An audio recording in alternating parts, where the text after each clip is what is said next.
the loss of a music legend and an underrated character actor, some new awesome trailers for Barbie and The Color Purple. We come up with our own Who's Hotter debate and our full spoiler review of the long-awaited The Little Mermaid. Welcome to the madness.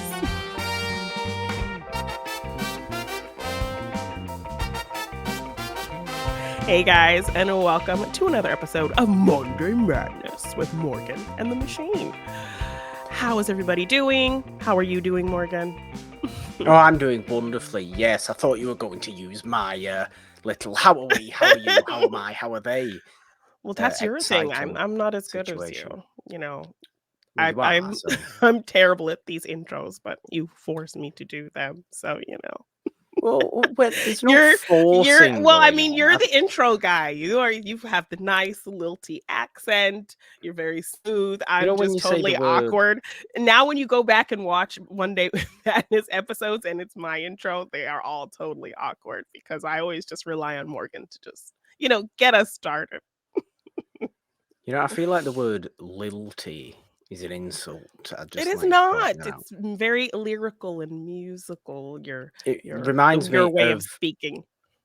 how one would describe the voice of Edward Everett Horton, and therefore isn't necessarily something Okay. you maybe want to have in a podcasting sense. Could you imagine a podcast hosted Edward. by Edward Everett Horton? Yes, It'd that be is the most true. nervous sounding hour of your entire life. That is Everything just true. going, oh dear, Well, I no. think lilty is one of those words I use when I mean like lyrical, maybe. Possibly, because I So would say I'm probably using the lilty word wrong. Yes, yeah. is Well, I Edward mean, Everett Horton. and just in general, you are the person who's brought me into this podcasting life. So I always just How many rely on years you. ago?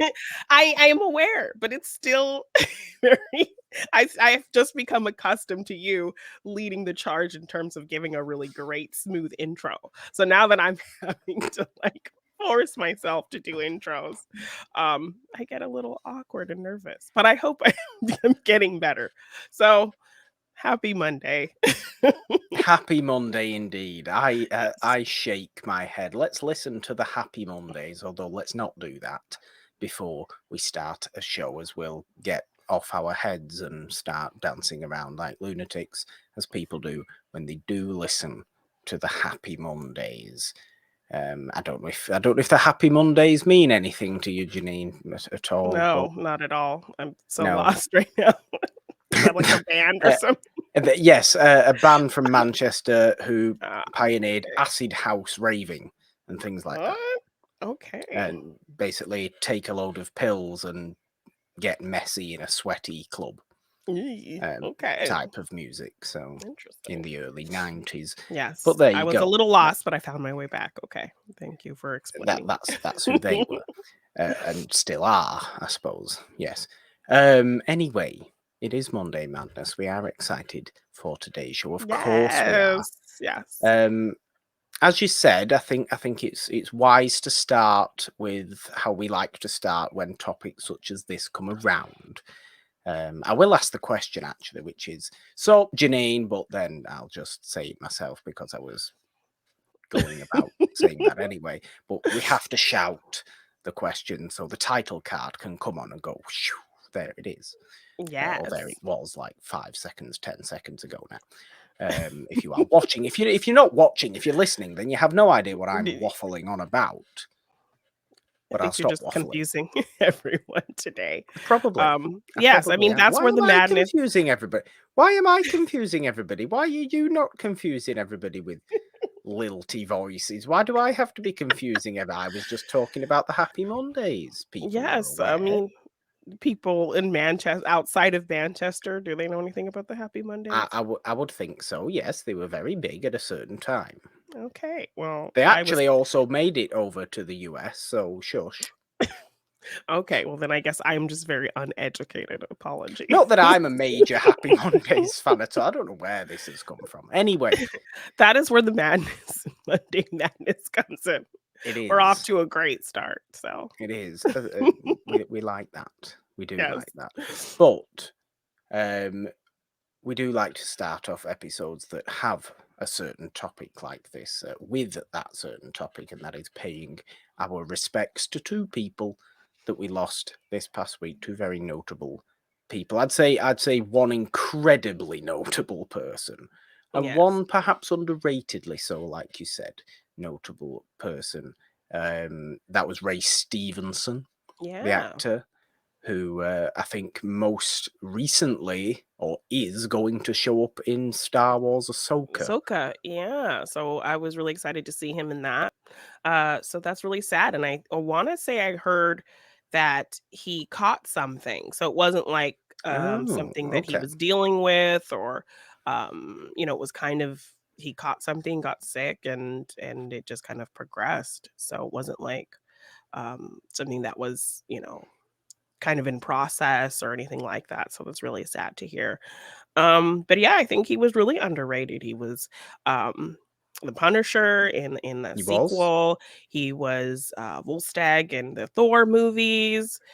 He was our villain in RRR. Yes, he was a very and gloriously theatrical, Yeah. cartoonish villain that he was, but Yes, played it really, really well he's in great. So the RRR. fact that he could switch from something like that to be this kind of cheery, big guy in Thor movies. Yeah. I think it just speaks to, his great character work. I believe he was in that show Vikings. I didn't watch that show, so I'm not sure, his role in that, but um, No, I didn't. I didn't watch Vikings either. But yeah, no, a really an underappreciated performer, someone you always knew would deliver when he showed up yeah, in anything, and a decent, a decently horrible loss for yeah, the world of acting. But I think, unfortunately, he's been upstaged this week in terms of sad passings away, which isn't the right phrase to use at all. How can you upstage someone in yeah. terms of a death? I guess But just we did.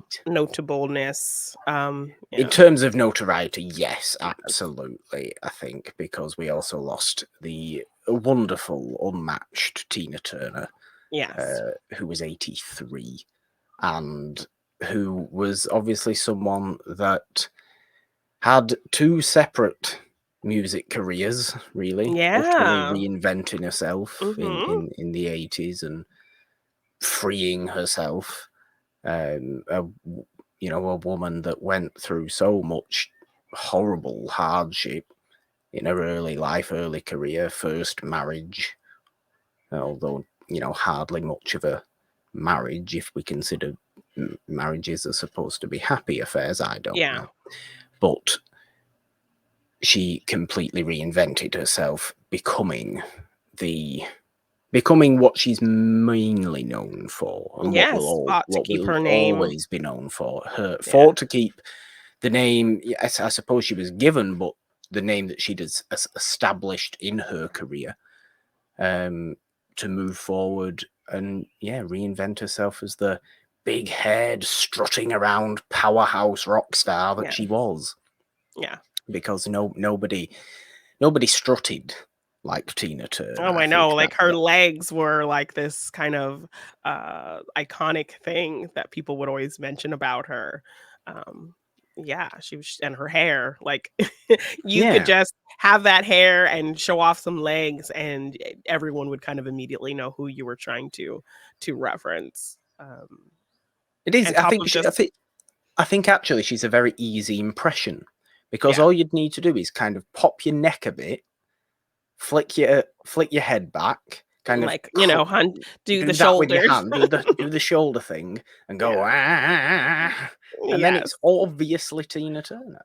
Yes, But just a to very have unique that, voice, very much, yeah, I loved that she leaned into this kind of rock and roll alternative edge at moments with her voice and with her sound and with her music. Um, because like I think people don't expect that from Black women. They expect them to be, very much a specific genre. So when they lean into a more kind of gritty style. I think it's always a bit unique. So yeah, she's really unmatched in terms of her style and her, how she sounded, because I don't think there was Yeah, no, anyone that sounded like her. nobody did it like her. Yeah. You know, many people have done it and continue to do it like themselves, but those who try and do something similar come nothing close. Yeah. Because to Tina Turner, nobody did what she did like her, because she moved. She moved from soul singing really into power rock, but Yeah. brought the soul energy to it. Yeah. So it was always so powerfully sung. I mean, she is the I think she's probably the number one female artist I can actually feel I'm able to sing along with, because I Okay. like I like a lot, but Yeah. I can never Like sing sing a lot. properly in that tone. I mean, think about it. I can never sing like that, but because perhaps Tina Turner has the growl to her voice, Yeah. I feel I can do that. And Private Dance is always one that I will turn all the way in the car, put the windows down, and just belt out no matter who's Yeah. around. Mhm. I think Yeah, that's a good one. there's obviously many, many wonderful songs. I Oh, mean, even yeah, when I did that. Thunderdome. Yes, I mean, she has, lent her talent to film as well with Thunderdome and doing the song for that soundtrack being in the movie, and also, And doing the GoldenEye, yeah. GoldenEye, doing the Bond song. Um, yeah, I remember doing that thing, there's this app where you can look up what song it was the number 1 song on the charts the day you were born, and mine is, "What's Love Got to Do with It?" So, that's always kind of a fun thing to Okay. to discover. But yeah, I such a like that. great talent, and I feel bad because like all these interviews have kind of popped up with her, of course, obviously, and um, her talking a lot about how she didn't really feel, that she was recognized as much in America, and that's why she kind of went to Europe, and she was able to fill this huge stadium, which was like this big, professional goal of hers. And she never really felt the love as strongly as she did in Europe. Like she talks about people would tell her, "Why don't you go to Vegas? Why don't you perform in Vegas?" And she's like, "Oh, I've been there." And obviously, you don't remember it. So what does that tell you? And so she kind of just made her home there in Europe and felt more at home there, and lived with her husband who was younger. He even gave her one of, his kidneys because they were failing, and so she Yeah. was on dialysis for years, so she did always kind of have some health things, I think, that she talked about were, like, genetic and stuff like that. So, Well, um she was with him for over 30 years, I think. yeah, mhm. And, I saw an interview, her kind of talking about how she didn't want him to do it because, he was so much younger and she, was already older, and, like, why would he kind of give that up for her? But he was like, "No, I don't wanna lose you." So, he helped to kind of keep her around longer, and, um, yeah, just it was kind of sucky to see that she kind of felt that way, that, like, she wasn't as, popularized. It's because I always knew her to be very big in America, and then kind of hearing her side of it, and kind of looking back at it, um, Yeah, it's but I think that was for a reason. yeah, She felt that way for a reason. I don't think she felt that way for because because yeah, nothing had happened. I feel like she felt yeah, that way because I don't know, j- jokes were made, or things were caricatured, or perhaps Ike got more of a fair shot in the US. I don't know. I yeah. really don't know. But obviously, She did leave a she legacy behind, and, she Angela did what Bassett said some great things about her, yeah. obviously, and, talks about kind of what that Tina really praised that performance, that she said, like, "You weren't, like, pretending to be me, like, you found me in that performance, you were able to find me. So she was really happy with that movie and Angela Bassett's performance. And that kind of became a whole iconic thing in and of itself. That was her, Oscar nomination right Yeah. there, playing Tina Turner. So yeah, definitely leaving a great legacy. And then I love that I'm getting to see all these kind of clips and things like her performing with Cher. I think Cher even had called in to a talk show or a news show to talk about her relationship with Tina Turner, and their friendship, and that she would go down there to visit her. And Tina like didn't really want anybody to visit her, but Cher was like, no, I want to come see you. So she went out there, and Tina kind of was like, I only have a little bit of time. And then she said like 5 hours later they were like laughing and talking, and Tina was like showing her all around her house. Um yeah, so Cher was saying some great things about her, seeing these old performances. I think it was like the Kennedy honors or whatever, and she was being honored, and Beyonce came and did a Proud Mary performance for her, and just seeing Tina like love it and get really excited and smiling. And so yeah, it's great getting to kind of remember her and see everyone posting these great clips of her performances and everything she's done, and tributes to her, and great. So yeah. Yeah. It has been wonderful to see. I've certainly been blasting the songs all Yeah. week. I will be honest with you, I have. But yes, rest in peace to both Ray Stevenson and Tina Turner. Hmm. I certainly, don't think either should be forgotten. I think Definitely not. one certainly will never be forgotten. Yeah.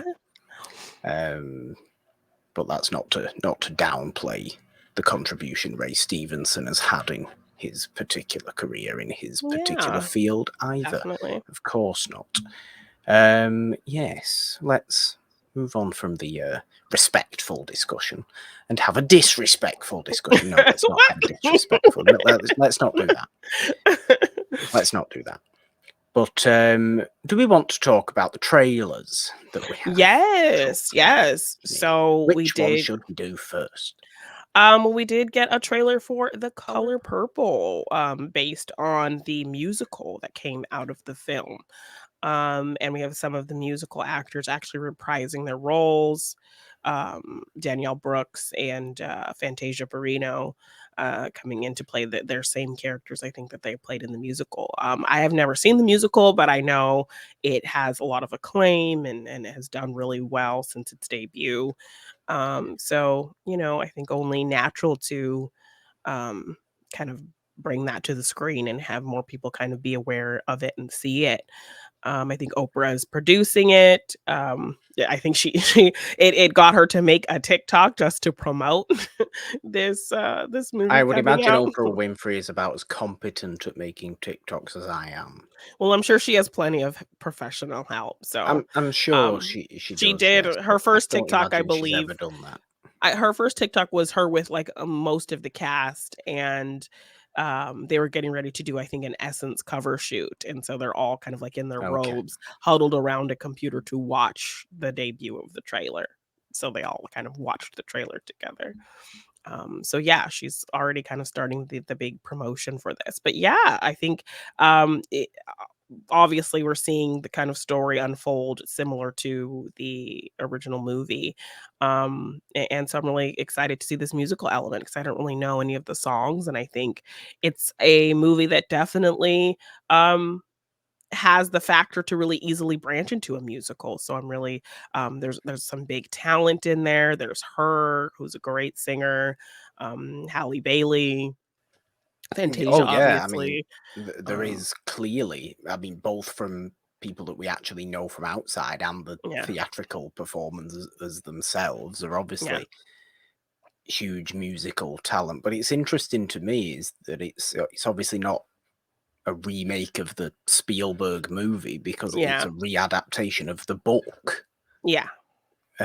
So you could call it a remake, but it would be wrong. It's a readaptation. It's a redo. Yes, but I think I wanna say when I saw the trailer, his name did pop up, so I think Steven Spielberg, I Spielberg think, is is exec executive producing as producing, well. and Quincy Jones is also, again, doing the Yes. music. So, yeah, kind of the same team looming around this film, which I think is really great and it's really exciting.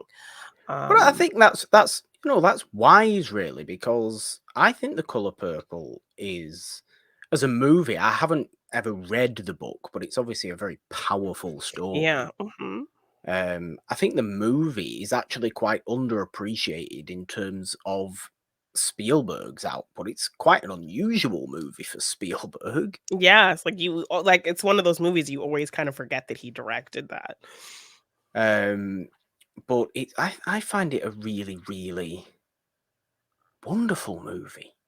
Mhm. Obviously, a very a difficult movie for a great deal of it, but obviously, in the end, rising to happiness. Yes, and wasn't it one of those movies that, like, had all the nominations and didn't win anything? It did, didn't Yeah, it? It does it not hold the record, I want to say, for the most amount of Oscar noms without without a winning win. anything? I feel like it has some kind of, Some record like that. bad record Yeah, some like that. frustrating record like that, yeah. But no, it's a really, I think that is a really, really good movie. And obviously, I think this musical version will come under comparison. Will come under a comparative look with that movie. Yeah.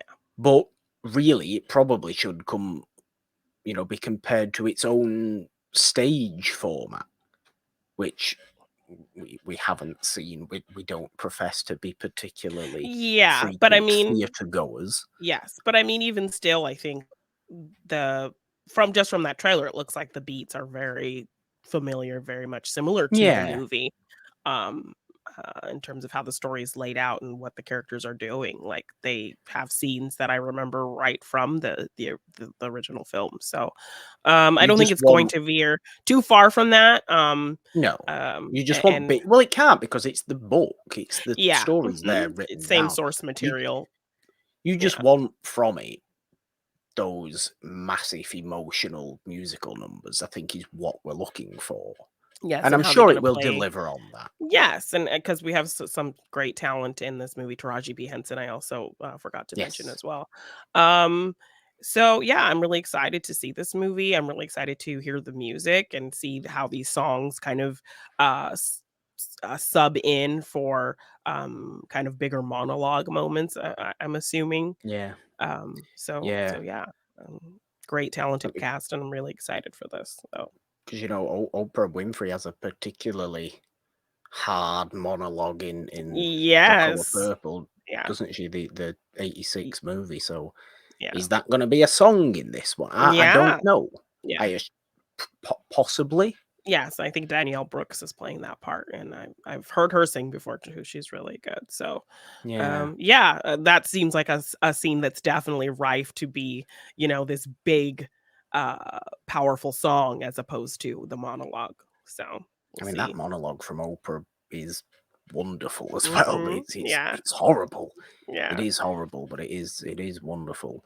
I think you've got is it Coleman Domingo, his name, from Nia Da Costa's Candyman, Yeah. as Danny Mr. Glover, Yeah, essentially, as Mr. Mister. Mhm. Yeah, and I wanna say And Corey Hawkins is maybe Harpo.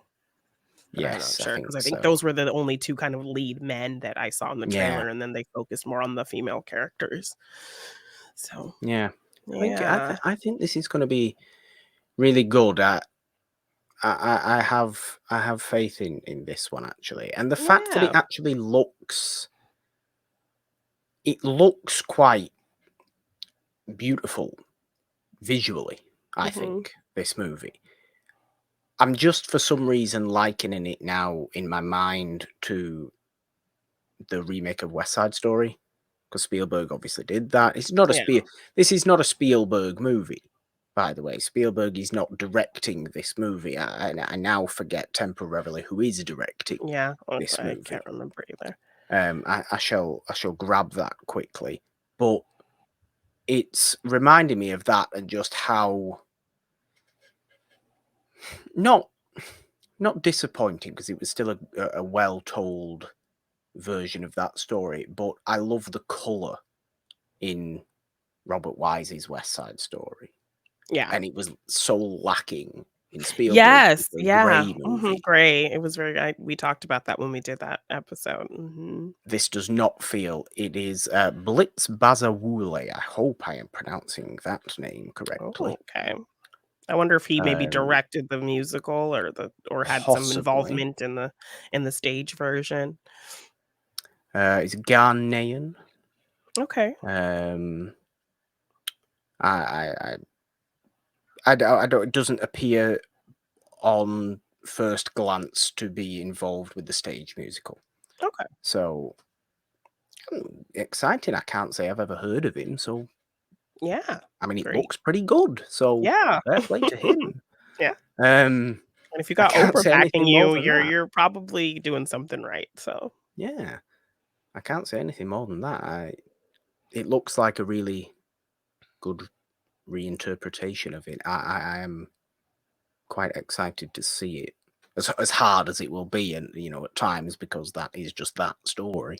Yeah. But obviously a very important story, and one that people should be aware of, one that people should read and see the movie and all this kind of stuff. Yeah. Absolutely. Yes. I mean, we do also have a ridiculously silly movie as well. Yeah, so we got That got a its new full trailer. Yeah, we got a full trailer for the Barbie movie, so up to this point, we've had kind of fun little teasers that didn't really reveal too much about the story, but this one actually goes more into kind of what the story is. Barbie, which I think most people were able to kind of deduce, that Barbie's going through this existential crisis. She's kind of already thinking about the bigger world and what things mean and being more self-aware to Thinking the about dying. yes, to the shock and confusion of the other Barbies and Kens. So they're having like this fun disco dance party. And then she's like, "Do you guys ever think about death?" And everyone's just like really confused. Her feet go flat. So she goes to ask like Yeah. weird Barbie, what is going on? And weird Barbie tells her you have to take this journey. So which shoe do you choose, the high heel or the ugly Birkenstock? And she's like, the high heel, and like, no, you have to choose the Birkenstock. You have to go to the real world and figure this out. So then I love this little montage we get of her and Ken traveling to the real world through like all of Barbie's travel uh kind of styles. So Yeah. we get her, camper Barbie and her in her car and them on Desert like a Barbie. desert, like jet ski, like all these different Barbie modes of Air transportation. Barbie. Yes, on a boat and all this. So really fun. And then they end up in the real world and uh Barbie's being ogled and ultimately slaps somebody and gets them arrested. So we get some Barbie and Ken mug shots. Which are Um, great, and are the images that are now being plastered everywhere is the mug yes, they're all shots. over the place. Ryan Um, Gosling's just going to play such a doofus in this movie, and I and I love love it it. so And he's on much. the soundtrack. We also got a soundtrack reveal. So we Yeah. have like a image of Barbie holding up like a newspaper that has all of the artists on it. Dua Lipa, her song that's in the movie that we've been hearing a lot in the trailers. Um, her kind of disco vibe song actually is out. So I saw the music video. It's really cute because she's in the movie. I think she like she's like when all of the pictures came out, she was all this hers was this Barbie as a mermaid. So she's some type of Barbie Okay. mermaid in the I movie. always get confused on which one Dua Lipa is. What's Dua Lipa's song then? What's the big song? That levitating song. The levitating song. Yes, I Yes. got Okay. you, Yes. Yes. moonlight. Yes. Yeah, That's all you need yeah. to say is the levitating I'm song. You know levitating. exactly what Yeah, you're talking about. Very yeah. disco, actually. Yes, so I really like her new song for the soundtrack, and yeah, Ryan Gosling's on there, so I'm really curious to see if he has, like, some silly Ken song because his music in general is really opposite from the Barbie vibe. He's very much, like, spooky ooky kind of, like, ghouly parlor music. It's like the Parlor music, does he? Does he do that? have you Does he heard do his like band? lounge music? I've never heard Ryan Gosling's Um, music at all. I mean, even if you've heard him sing and he has, like, this very, like, He does uh have quite a haunting Yes. voice. With like a very strong, like, vibrato that very much feels like one of those wiggly saw sounds. His voice reminds me of that. You I know how love people that. make music with the wiggly saws? With a wiggly soul. Yeah, you know what I'm talking I about know though? exactly what you're talking That's what about, his yeah. voice reminds me of. So like It's a very fun his analogy. band his band is very much that kind of style. So his music is not probably the music that's going to be. So it might be some like silly like Ken song or So something. he's not the But one that's done this seemingly sampled Barbie girl then? I don't think so. And I know there's a whole thing with Aqua, like they actually sued Aqua, like Mattel, because of that song. And so I know they're probably going to. So it's funny that they'll probably use somebody who's using a like a sample of that from a song that they actually sued over. So because Aqua didn't have permission to even kind of use the Barbie name or whatever. And they were actually kind of Yeah. promoting it that way. So yeah, it'll be funny to see the use of that song considering they sued over it. But I'm really excited for the soundtrack. I'm excited for this movie. I think, going It's even because they're further, not idiots, that's why. And they know that the people are gonna audience want to hear want that. to hear that song Yeah. to some Yes. degree. Yes. So if they have That's some kind of why. sample of it, that'll be fun. But yeah, I mean, even going further into the trailer, we see that I guess maybe the Mattel executives and people who work for Mattel see that Barbie's running around in their world and now they're it's like this whole thing to catch her. So Yeah. I'm curious to see like how that works out, how they, find her, why they're trying to catch her and um I think and then even the tags in the trailer talk about if you love Barbie, this movie's for you. If you hate Barbie, this movie for you. So I'm really curious to kind of understand what that means fully. But it looks like a lot of fun. It looks like it's going to do something smart, very kind of self-referential meta.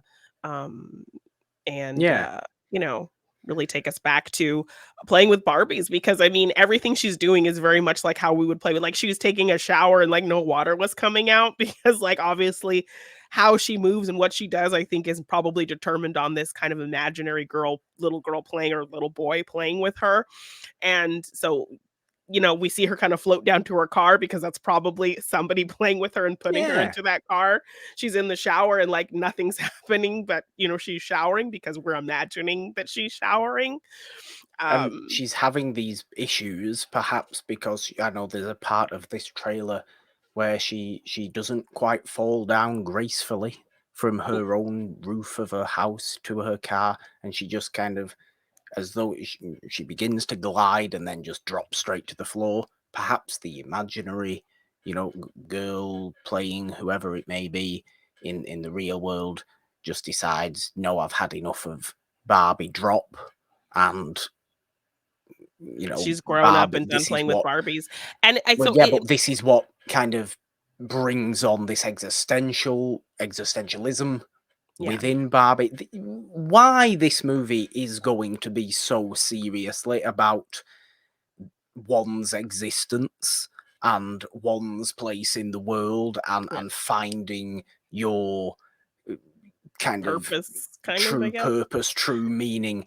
Yeah, Why this movie is definitely going to be very competently about those themes is wonderful to me. And I mean, we've yeah, known that it's going to be a very, very unique movie from the past teasers, from everything that's come out so far.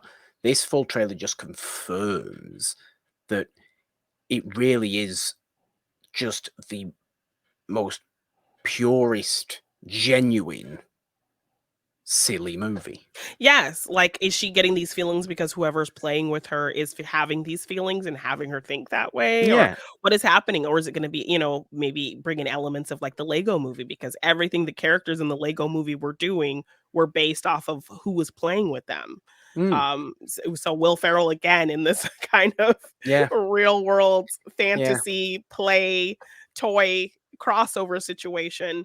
Um, where yeah, like everything that we saw in Lego Movie that was being created, that was being played with, the whole storyline was being created by this little boy playing with them, and we came out of the world and saw that. So, I feel like we might get a type of storyline kind of playing to this movie. So I'm really curious to see, what is causing Barbie to kind of have this crisis and how she fares in the real world and what humans and her kind of have kind of coming together. How does she kind of become real to be part of the real world? Like, I'm really curious to see kind of how all of those things work. So, But it just looks like such a clever movie. yes. Like, and such an entertaining one as well. I honestly feel like you're just boring if you go and watch Oppenheimer on that day. When they come out back Yeah. to next to each other on the same day. I feel like you are just a boring person. You don't actually like entertainment in your movies, and you Yes. like to sit there going, movies are high art. Some are, yes, and some high art movies are great. Well, But I sometimes they're just entertainment, but entertainment in a genuinely clever way, not just yes. silly drivel nonsense, Yeah. but actually thoughtful, meaningful silliness. Yes. Well, I might be able to hold you to that. I'm having my fingers crossed that we may see this movie together. But who knows if that will happen? And then I can, make sure that you actually don't go see Oppenheimer and you're watching the Barbie movie and sticking to Well, your no, words. no, I'm not even remotely thinking about that. I haven't seen the last 3 Nolan movies. I don't care. I don't care about the man annoys me really, Okay, and his fair enough. snooty attitude that he tends to have. Greta Bwomp. Gerwig has never annoyed me. Yes, she will never have a bwom in a trailer. Greta Gerwig has never wanted to actively confuse those watching her movies. Fair point. Fair point. So Nolan can have Batman and everything that came before that. But since then, I've just been like, not interested, don't care. Looks too fancy for its own good. Okay. Okay. And by all means, be fancy, but don't be too fancy for your own good. Don't be too pretentious when you're trying to be fancy. Don't be too fancy for your own good. Yeah, Don't do that. that's fair. So yes, but hashtag Team Barbie. Yes. Absolutely. Team Oppenheimer people won't even have a hashtag because they're just boring and They're they don't so do boring. hashtags. But we're That's fun what Barbie people. we are. I'll be singing the song. Yes. I will. I'm not. That's just a fact. That is just Yeah. a pure hard fact, Yes. and it will be happening, and it will. I have every faith that I will love that movie. I really do. Yes. Yeah. I really do. We did want to also carry on something that we started doing last week. Although I did see one other thing that I don't know if we wanted to have a little discussion on, a little kind of brief thought on. Okay. Even though I know that kind of our thoughts will likely be similar in this. But Tarantino's been coming out again, giving his thoughts on things. As he often likes to do, and annoy a few people, and then have a lot of people actually going, no, wait, he's actually talking some sense here. Number one, he's looking for an actor he's never worked with before in the range of the mid-30s to play the lead role in the Critic movie that he's doing, that his supposed last movie. So who that's going to be, we obviously don't know, but a fresh actor for Tarantino is very interesting, given that he's someone who frequently likes to use very similar people, Yeah. or the same Okay. actors. That's Yeah. for his last one, go out something totally different. That'd be interesting. Yeah. And also, he's moaning about streaming movies, and I love it because it's Ooh. true. It's actually true what he's saying. Okay, what It's did he like the say? movies don't. I don't remember his exact quote. I'm going to see if I can find it now, but I've just remembered it as we were literally recording this now. But it's something paraphrasing along the lines of streaming movies basically don't feel like they exist properly because they're all there. They're all just like there. You don't ever hear about them before they're there. They're just there, and then sometimes they're not there anymore. And I don't know what a movie is anymore. Basically, Yeah. that sort of stuff. Okay, that's a fair point because I mean, movies come with this whole experience, and there have been a ton of I don't think um the quality of the film speaks to it being on a streaming service because we've gotten some great streaming movies, but I can see the feeling of something lacking in terms of staying power and memorability and really creating a statement with a movie because movies that you love come with that whole theater experience. So, but then you look at something like Prey that I feel like should have been in theaters Yeah, and that was just and it was kind of a big historical movie in terms of having a whole native cast and doing a whole native dub and so that was the reason I didn't watch that movie until the last time I was on a plane yeah, because is it that was would definitely be a exclusively movie I would have gone and seen. yes, and I think it was exclusively only on a streaming service that you don't have over there. So I don't know if you had some kind of No, I believe it Hulu was on equivalent. Disney or Disney Plus. I Okay, believe okay, it was because on Disney here. Plus is connected to Hulu. They're together. So, um, Tarantino's exact quote: "Streaming movies don't exist in the zeitgeist." I'm not picking on anybody, but apparently for Netflix, Ryan Reynolds has made 50 million on this movie. I don't know what any of these movies are. It's almost like they don't even exist. yeah. Have you seen them? I haven't. Yeah, like The Gray Man, that was a huge movie, like, it looked like it had a big budget, it was Ryan Gosling and Chris Forgot that Evans. exists. So I you genuinely forgot that had these big existed. names, they had a big premiere, all of these things Is it for it, and I completely forgot about that movie until you said that name, Ryan Gosling. And even the movie ended up not being that Reynolds? great. Or Ryan Gosling. Ryan Reynolds. Ryan Oh, Ryan Reynolds. Reynolds, you said. Sorry, I'm thinking of Ryan Gosling. The That's because Barbie's of still Barbie. in my yeah, still in my brain. But yeah, like he's done a couple movies on there too. There was a movie that people said was really good where it's like him meeting the childhood version of himself. I can't remember what it's called. I think Jennifer Garner might be in it as well. I, I But yeah. I don't disagree with him. Yes, there has been Mhm. good streaming movies. Of course there has.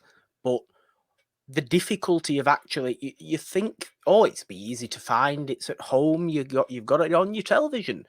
There's so much more difficult to Yes, they find come what up you with a want to new see. movie every day on a streaming service. It's Movies with so big much name more difficult. actors and big budgets, and you just don't even You realize don't they're even know there. it's there. You don't know Mhm. it's coming there. Yeah. There needs to be equivalent marketing campaigns for streaming movies if they actually want these movies to be remembered. But ultimately, I don't think they do because they're ripping stuff off the damn streaming services now, Yeah. never to Yeah. be seen again. Buy your movies, they're up there now if you can see them. Buy your movies so you own them. Yes. And go and see them in the cinemas because it's really there are great things being done by streaming. There are great movies, great TV, great availability Yeah. being put out by streamers, by your Netflixes, your Amazon Primes, And your they just get kind HBOs, of or all lost that in the kind of stuff. shuffle. But those people as companies need to actually make it so their audience knows what is coming there so they can go there on a date like everybody who has ever enjoyed movies and TV Yeah. has done. They know when something's coming. Some big things do it. Some big streamers do that. you know, with certain shows, they'll say Yeah, like copy, and it'll Wednesday be had like a huge months before. yeah, like Wednesday had a huge campaign. Yeah, Stranger Things always has these big kind of but campaigns going on, I but do think it's the movies that are just like, yeah. what the hell's this? Like, Yeah, when did this come out? And it had got huge names in it. Like, how did I not even hear about this movie? Yeah, because yeah, they don't put any promotion into really budget into promoting these movies as well as they could. And because you're not just getting that theater throw them kind of there. situation, like it's Yeah, not because obviously in the cinema, you go, you see the trailers before you watch a movie, so you've got an idea of what's coming out then. You see the posters outside. Mhm. You go on your whatever preferred uh, internet movie, your what's coming out site, maybe, and you see what's coming out. But where's the streaming stuff on that hidden down at the bottom somewhere Yeah. that you're never quite sure what is and what isn't? Or it Yeah. might change, or we might cancel it, or we might get rid of it. I completely actually agree with him. Yeah. That's I definitely a really fair do. point. That well, Um, you saying also reminded me of a bit of really frustrating news that I also saw. Um, apparently, because you talked about, buy your movies, have the own them, buy your have the movies. physical There they are. copies, Some of which them. that Yeah. reminded me of this awful story about Kevin Smith and apparently disgusting pig of a man, Harvey Weinstein, is Oh, holding Dogma hostage. still, See, yes, he owns it. He wanted Kevin Smith to pay him over $5 million or something for the rights to it. Kevin Smith was like, well, I want to own my movie, but I also don't want to give that pig any money. Um, and so he will not make it available on any streaming services. So I thought unless Harvey you Weinstein was dead. no, he's in prison or Well, he jail must or be near death. yeah, I mean, he was already really like limping on crutches on Yeah. walker, not doing well. But yeah, he's holding this movie because it was made by Dimension. He's holding it hostage from Kevin Smith. So either Kevin, he offered, I'll give it to you if you pay me this exorbitant amount of money that's way, which Kevin Smith is like, that movie is not, you know, worth billions of dollars. I want to own my movie, but I also don't want to give him any money because he's awful. I mean, So yeah. he's kind of in this really weird situation. So now, yeah, like, and it's seemingly like he doesn't want to profit from it because he's not making it available to stream anywhere, to watch anywhere. So literally, if you own a Blu-ray DVD copy, that's the only way you can watch this movie. Because I was thinking about, somebody gifted me a Blu-ray copy of the movie signed by Kevin Smith, and it's my favorite Kevin Smith movie. So, Oh, um, I if mean I that didn't if that I is didn't a own it, seriously valuable piece of yes. material. So if I didn't own it, I would be very frustrated to not be able to find it anywhere, and you can't. And I just like found No, myself you looking can't. and seeing, yeah, it's not available to stream. That this awful man is still just being awful and holding this over Kevin Smith's head. So you talking about owning things, just owning your movies, really just reminded me of that story. And just how frustrating Yeah. that is for him. Yeah. Yeah, I hope one day that that movie and other movies like it, because it won't be the only one, get the full physical release in a good transfer and a Yes. really I good mean, physical release, because unless you every can movie deserves that. yeah, so I don't think there are any being released, so, unless you can find it, to buy on Blu-ray DVD online or Yeah, in a store or on but Amazon or scalpers something. will be selling that for hundreds, Yeah, so I do have a Kevin Smith signed copy of Dogma, and I'm just like, which I'm is so a glad I have that, so put it behind a glass case. It's very right? valuable. So, thank you to the friend who got me that, and, um, yeah, just sucky, really sucky, what a disgusting man, ugh, yeah. Yeah, as though we didn't already know that Yeah, fact. yes. Let's not talk about disgusting people any longer. Let's talk Yes. about lovely people. Yes. Um, there's also been this unfortunate, I'm going to use the word unfortunate, actors roundtable interview Why are you that's come calling out, it unfortunate? where I'm calling it unfortunate because Jeff Bridges made a first-class joke about one of his own movies that nobody understood. Yes, he did not get the laughter and applause like he should have, but the internet got it and he was trending on Twitter, which I loved, and like, matched with comments like and captions like we need to protect Jeff Bridges at all costs Jeff and Bridges is a posting lovely man. and posting Jeff Bridges, made this really cute joke on this round table. So here I am to remind you that at the star ceremony for uh John Goodman, he actually invoked the dude and wore the dude sweater. He And did, like didn't he? so He so did. wonderful. So I thought it would be fun. We did do this whole kind of situation last week, and who knows if we'll make this a running thing, but we did kind of joke about making it a running thing on the I show. think it should be. I think we should. um I think you so might need to create, actually, not necessarily for this episode, but I think this should be a whole running a thing now. Create a graphic of who's hotter. Okay, I'll have to do that. But yeah, so we're gonna do a who's hotter young versions again. We did it with Pacino and De Niro and Brando and Newman last week. So this week we are now, because of Jeff Bridges trending and being just adorable, who was hotter in their youth? Young Jeff Bridges, or I've tried to think of a contemporary to him who also is still acting and around. I think they're maybe like 3 or 4 years apart. Okay. Um, and so I chose Harrison Ford, young Harrison Ford to young Jeff Bridges. I mean, I also have one as well because I feel like last week and with our, main one today, the women are lacking in our who's hotter Okay. debate. So I've Okay. chosen a couple of old Hollywood glamour icons Oh, as well okay. Okay. that we can have a debate about. You may be thinking with this first one, what a very obvious question. It isn't. It isn't.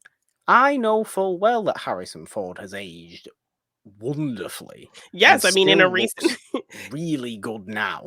in a recent interview, I think this Australian interviewer at Cannes told him, "Well, you're still like quite fit, sir. Like you're still hot." And we were really excited to see that shirtless scene in Indiana Jones, and the Dial of The man is Destiny. in his 80s. Yes, and he was like, "Oh well, thanks, I guess." So,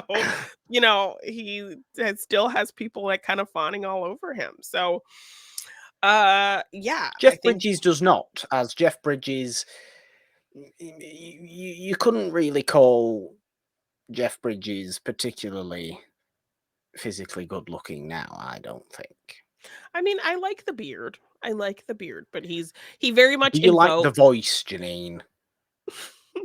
the mumbly kind of The mumble marble voice. mouth. The Jeff marble mouth. Bridges' prime marble mouth. It's a little That it's a has little only mumbly. gotten more pronounced as the years have gone on. Well, and it's like while Harrison Ford, I could still look at him and be like, "Hey." Jeff Bridges, I look at him and he's like, "Dad or grandpa," you know? Grandfather. Yes, yes, he gives off that energy.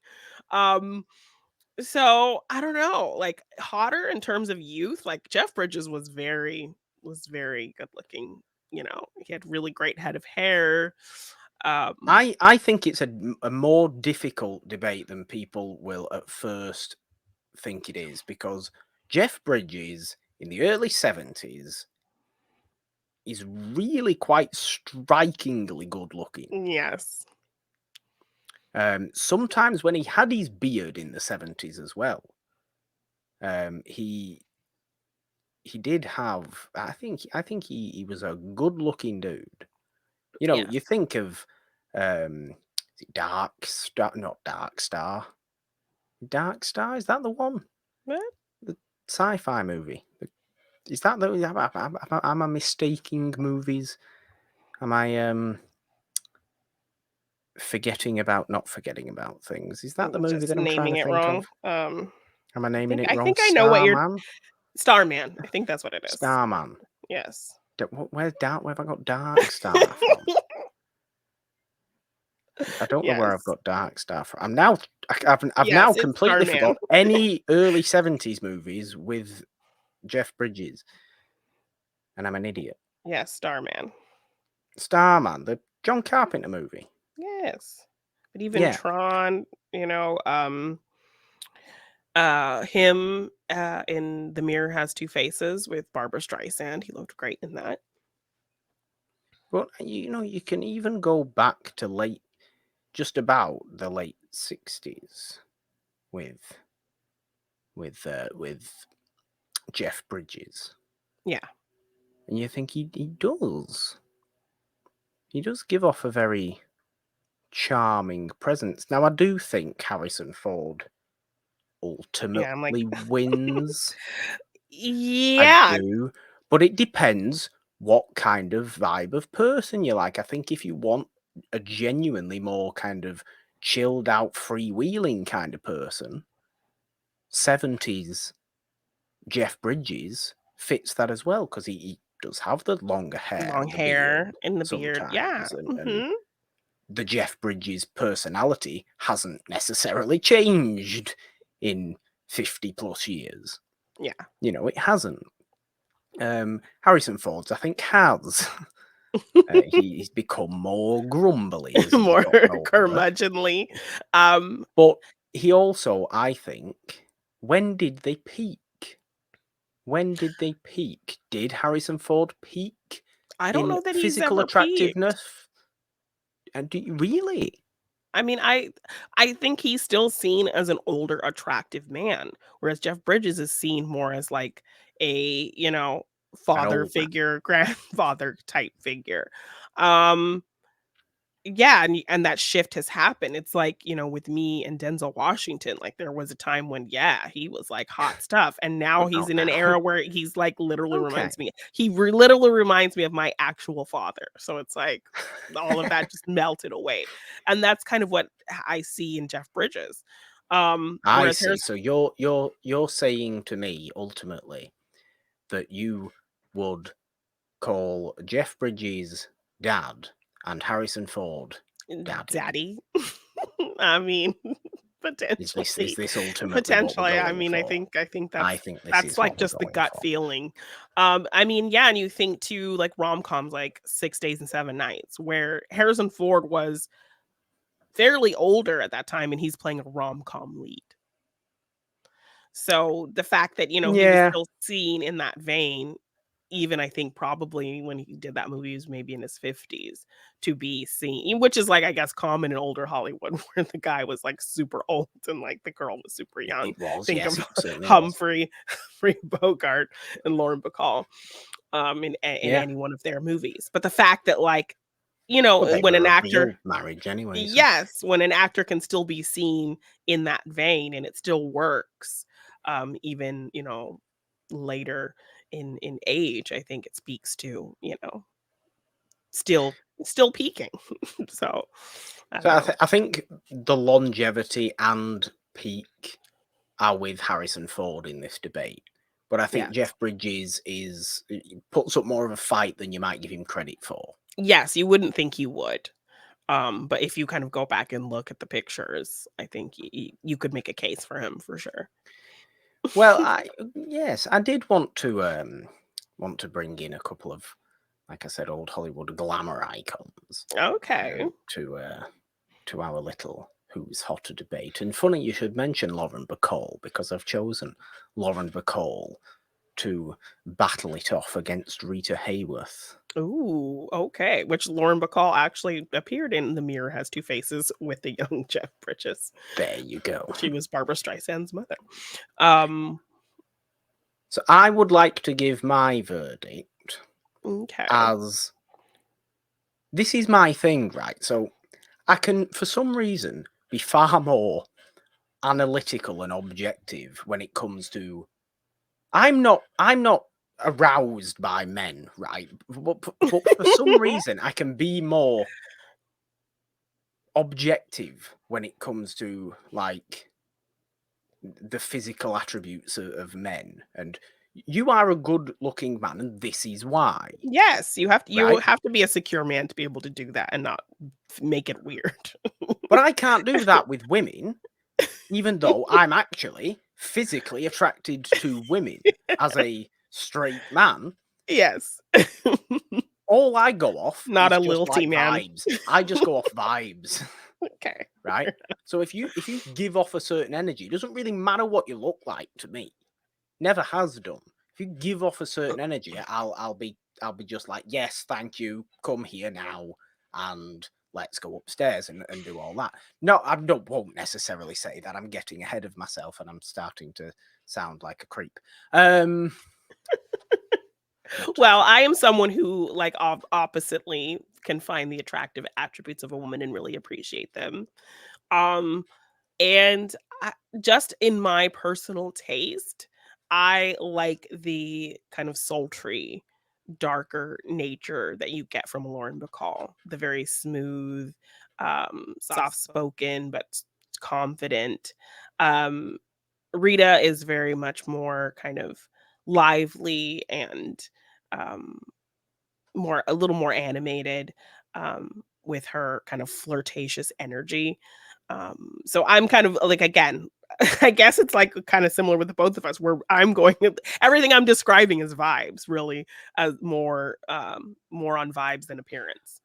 Um, I I am in so agreement because I choose Lauren Bacall yeah, in this, but I think it's only because, see, I do like quite lively women.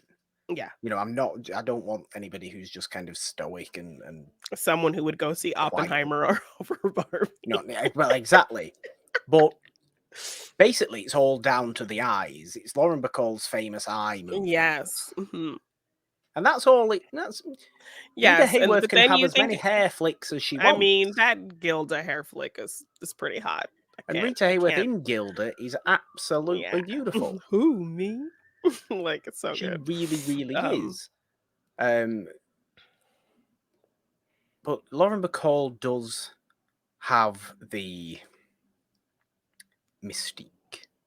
And I yes, think and that I think also that's, comes yeah. into it for me. That's always come into it for me. It's why I'm kind of tend to be more attracted to people who are nothing like me, because I'm just like, oh, you're someone I don't recognize anything about. You Yeah, please, and that's how yeah, I'll kind of be.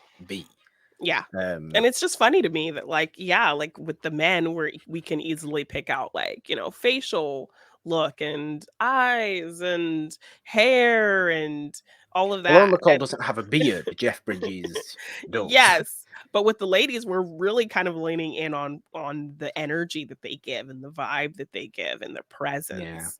So, I like that that's kind of where our head immediately goes with when we're kind of doing this hotter talk with women. It's really interesting. I think it's a very tough one. I mean, Oh, hairstyles yeah, also kind of definitely. come into it, and I think the the wavy, the waviness of Rita Hayworth. I mean, I can't I love compare the her hair. hairstyles really, because Yeah. the hair is all round for both of them, tends to be wonderful. What always, not necessarily puts me off, but what I always kind of struggle to see sometimes the attractive qualities in old Hollywood actresses is when they have the shorter 50s hair. Yeah. Because I don't find that hair physically attractive at all, despite Yeah. who may be underneath it. You know, Yeah. it's why I think Laura Bacall obviously has very kind of long Mm, but wavy.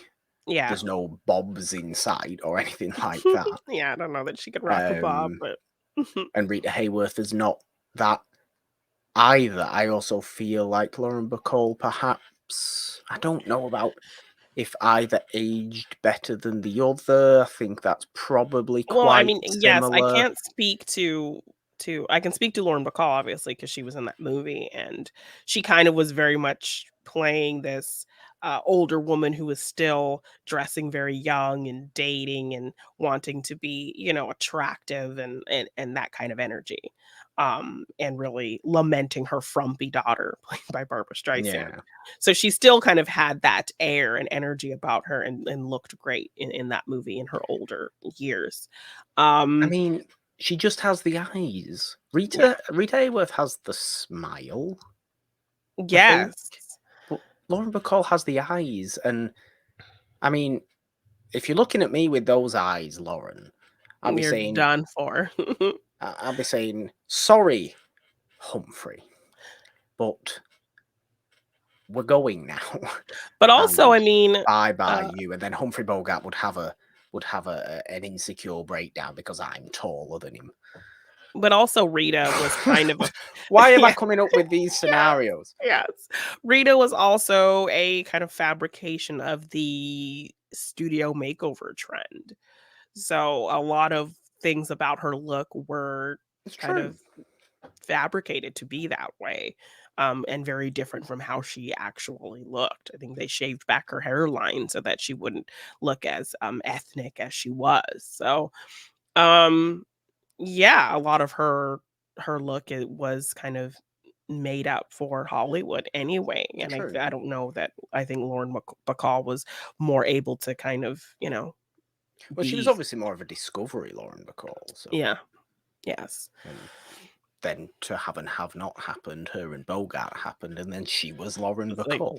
yeah. That's how that worked. She was obviously only 19 to 18, have and yeah, have she was not. really young. Mhm. But yeah, I think I do. It's very tight, that one though. Yes, I mean, yes. and there's not really a equivalent we've done so far with the ones we've done where I think it's been this close. They have very different, very attractive qualities. Personally, I just think I'd be more immediately drawn to Lauren To Lauren Bacall. Bacall. I agree. She's definitely more what I would be kind of drawn to with the eyes and the energy of just, that very, um, mysterious vibe, which I like, so Yeah. good Interesting. one, good one. Okay, well, we're gonna have to keep Interesting. this up. Yes, that's this week's Who's Hotter. So let's move into our Let's Talk, because we do actually Alright. have a big movie review there Yes, on yes. today's show, because the live action remake of The Little Mermaid came out. We don't like live action remakes, Jeannine, but do we like this version of The Little Mermaid? We're going to talk about it now. This is our full review of Spoiler review. spoiler review, but I mean, for God's sake, it's The Little Mermaid, and we all know exactly how that works, Yes, but I don't mean, there we? are some changes that maybe people haven't seen it, don't wanna know about. That's a fair point. Yes, okay. Yes. Full spoiler review of The Little Mermaid with Halle Bailey. Yes. What do we think about it? Because generally, I don't like the live action remakes, or Yeah, do I just I not like went the fact back they exist? well, I think generally it just had they really landed the execution, made additions and lengthening of the films feel relevant and not kind of pointless, filler, um, you know, using animation that felt very emotionless, a la The Lion King. Hmm. Um, yeah, I don't really feel like they're necessary, but if they're going to be done, then do something to differentiate a little bit, make it stand apart. The additions to lengthen the runtime, make those moments matter, make them flesh out things that you didn't get to do in the animated version. That's why Cinderella, up to this point, was my favorite of the live action remakes, because we got all of the elements from the animated film, but we got to get more time with her and the prince together, actually talking and getting to know each other, them meeting previously, getting to know um her father, her life with her mother and father before their passing, more of the prince and his relationship with his father and that whole meaningful relationship between the two of them. So we You definitely say up to this point. I'm intrigued by that um particular statement. Well, I mean, I think I'm tied with Cinderella and The Little Mermaid, which funnily enough, I Okay. wanted to do a little rewatch of some of the other princesses and live actions to kind of, gauge my feelings about them after maybe not seeing them for a while. And I think they're pretty even for me. And also really dumb. Cinderella is not on Disney Plus for some reason. Uh, Really? live actions, I had to rent it because it was Oh, for not on God's it was sake. not well, for whatever reason, Doesn't even live make any action sense. Cinderella was not on Disney Plus, so I don't know what's going on with that, but I watched that. I rewatched Aladdin, and I watched, um, I think that's maybe all I watched. Because yeah, I was not gonna watch Beauty and the Beast again because, God, can't stand Beauty and the Beast, but We like the other two version. yes. So I think Cinderella was a good balance of really adding things to the story that we didn't see in the animated film while also keeping the core elements of the animated film. However, I liked that the animated version of Cinderella was a little bit more sassy, you know, than this Yeah. version who was just like wholly like la da da dee da da da da la dee doo doo. Like just very like a little too nice. I needed her to kind of be a little bit more, sassy. Um, but then going into This Little Mermaid, I think this movie also was able to make their additions feel warranted, feel necessary, really flesh out the story, give us more backstory into things that we didn't get in the animated version. And Yeah. so overall, just to kind of just put it out there first thing, I really enjoyed this live action remake. I do have some gripes as a fan of the animated film, of things that they maybe omitted and things that they, you know, didn't incorporate or things that they felt like were as important as the animated version, but overall, I Okay. think they did an amazing job with this live action remake. Well, I mean, I will agree to an extent. I did enjoy the movie. Um, I am not particularly as familiar with the animated one. I remember seeing it a very, very long time ago as a very So you young didn't watch it again before child. I've going not to see it? watched it. No, I didn't watch it again. I know the story of the Little Mermaid. Didn't I know what to expect? But in terms of perhaps tiny things, smaller things they omitted, I maybe wouldn't have recognised that or didn't Yes. So recognise I that. did But watch that obviously again. you'll be Yes. speaking about that. But ultimately, I did I did find myself enjoying a lot of the movie.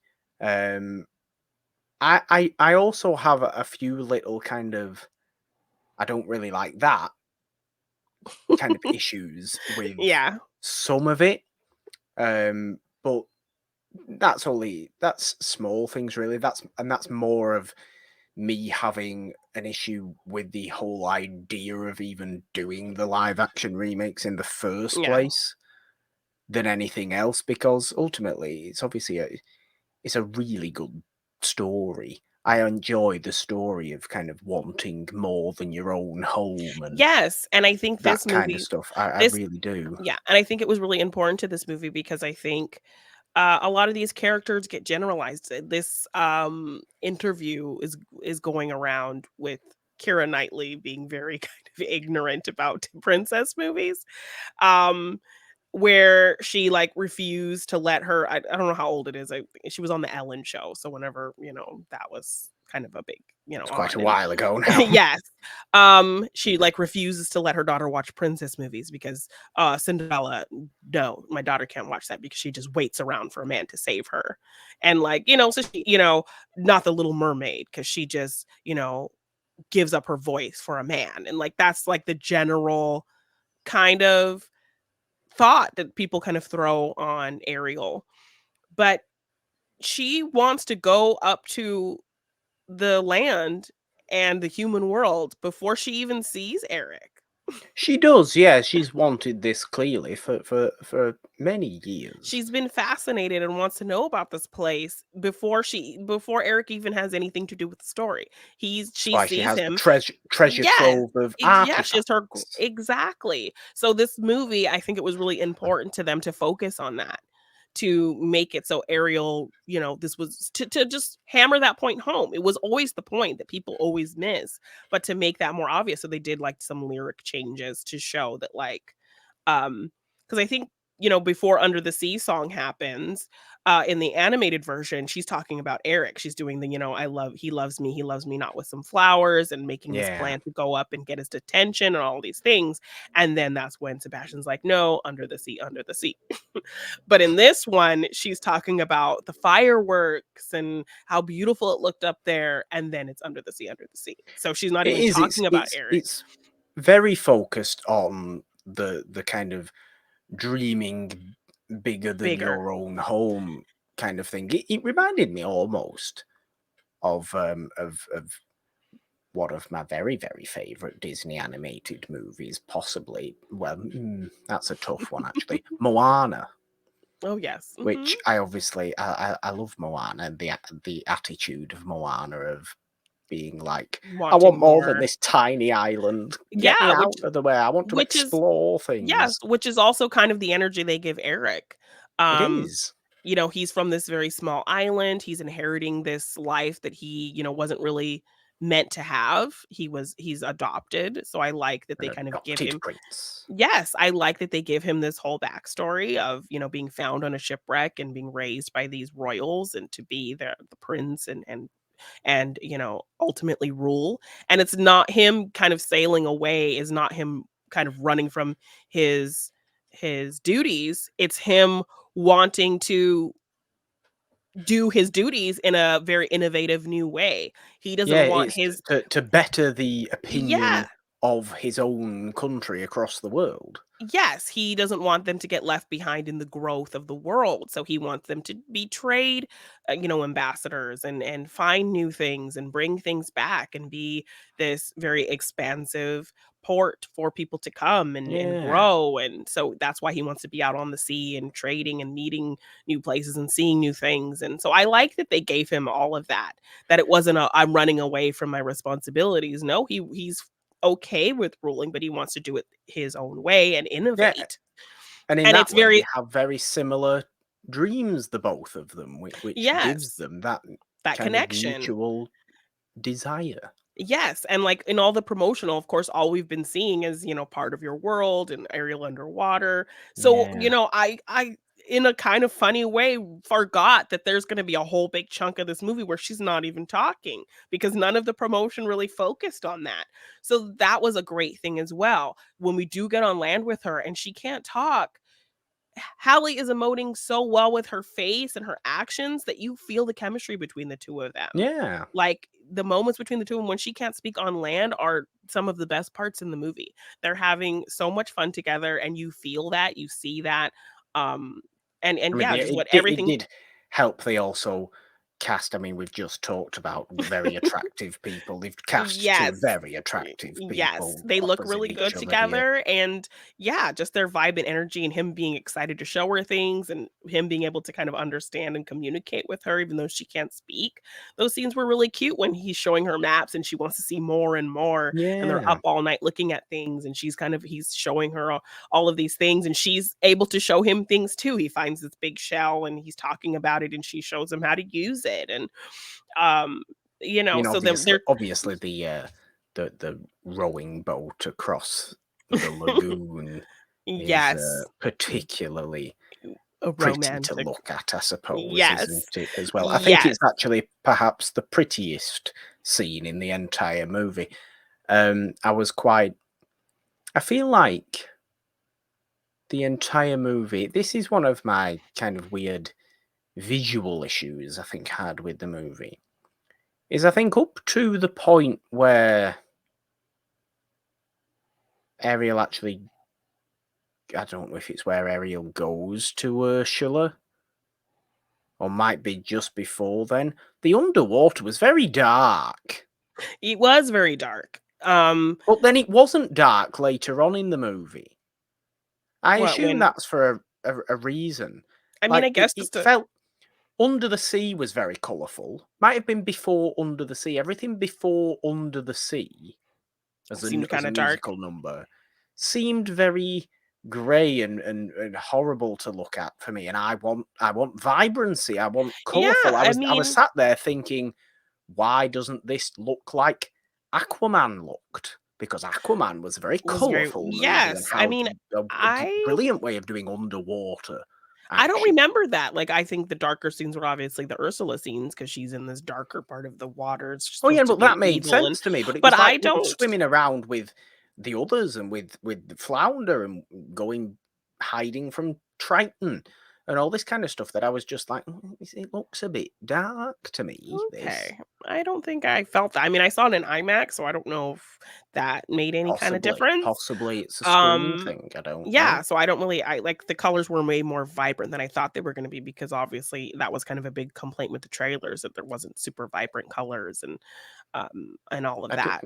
But the I didn't land scenes were very colourful. I felt and yes, and I like that everything it was after under the more sea. Yeah, and I like that underwater they wise. did kind of make it inherently, a like a Caribbean island kind of Yeah, location. the steel Steel pans all pan. over the place. Yes, as I'm someone who comes from a Caribbean family, Trinidadian family, it was nice to kind of have that. However, I was talking to our good friend of the show, Tina, about her Yes. thoughts, and she had me cracking up because when they go dancing, you have this guy who's kind of like, calling out things to the people dancing.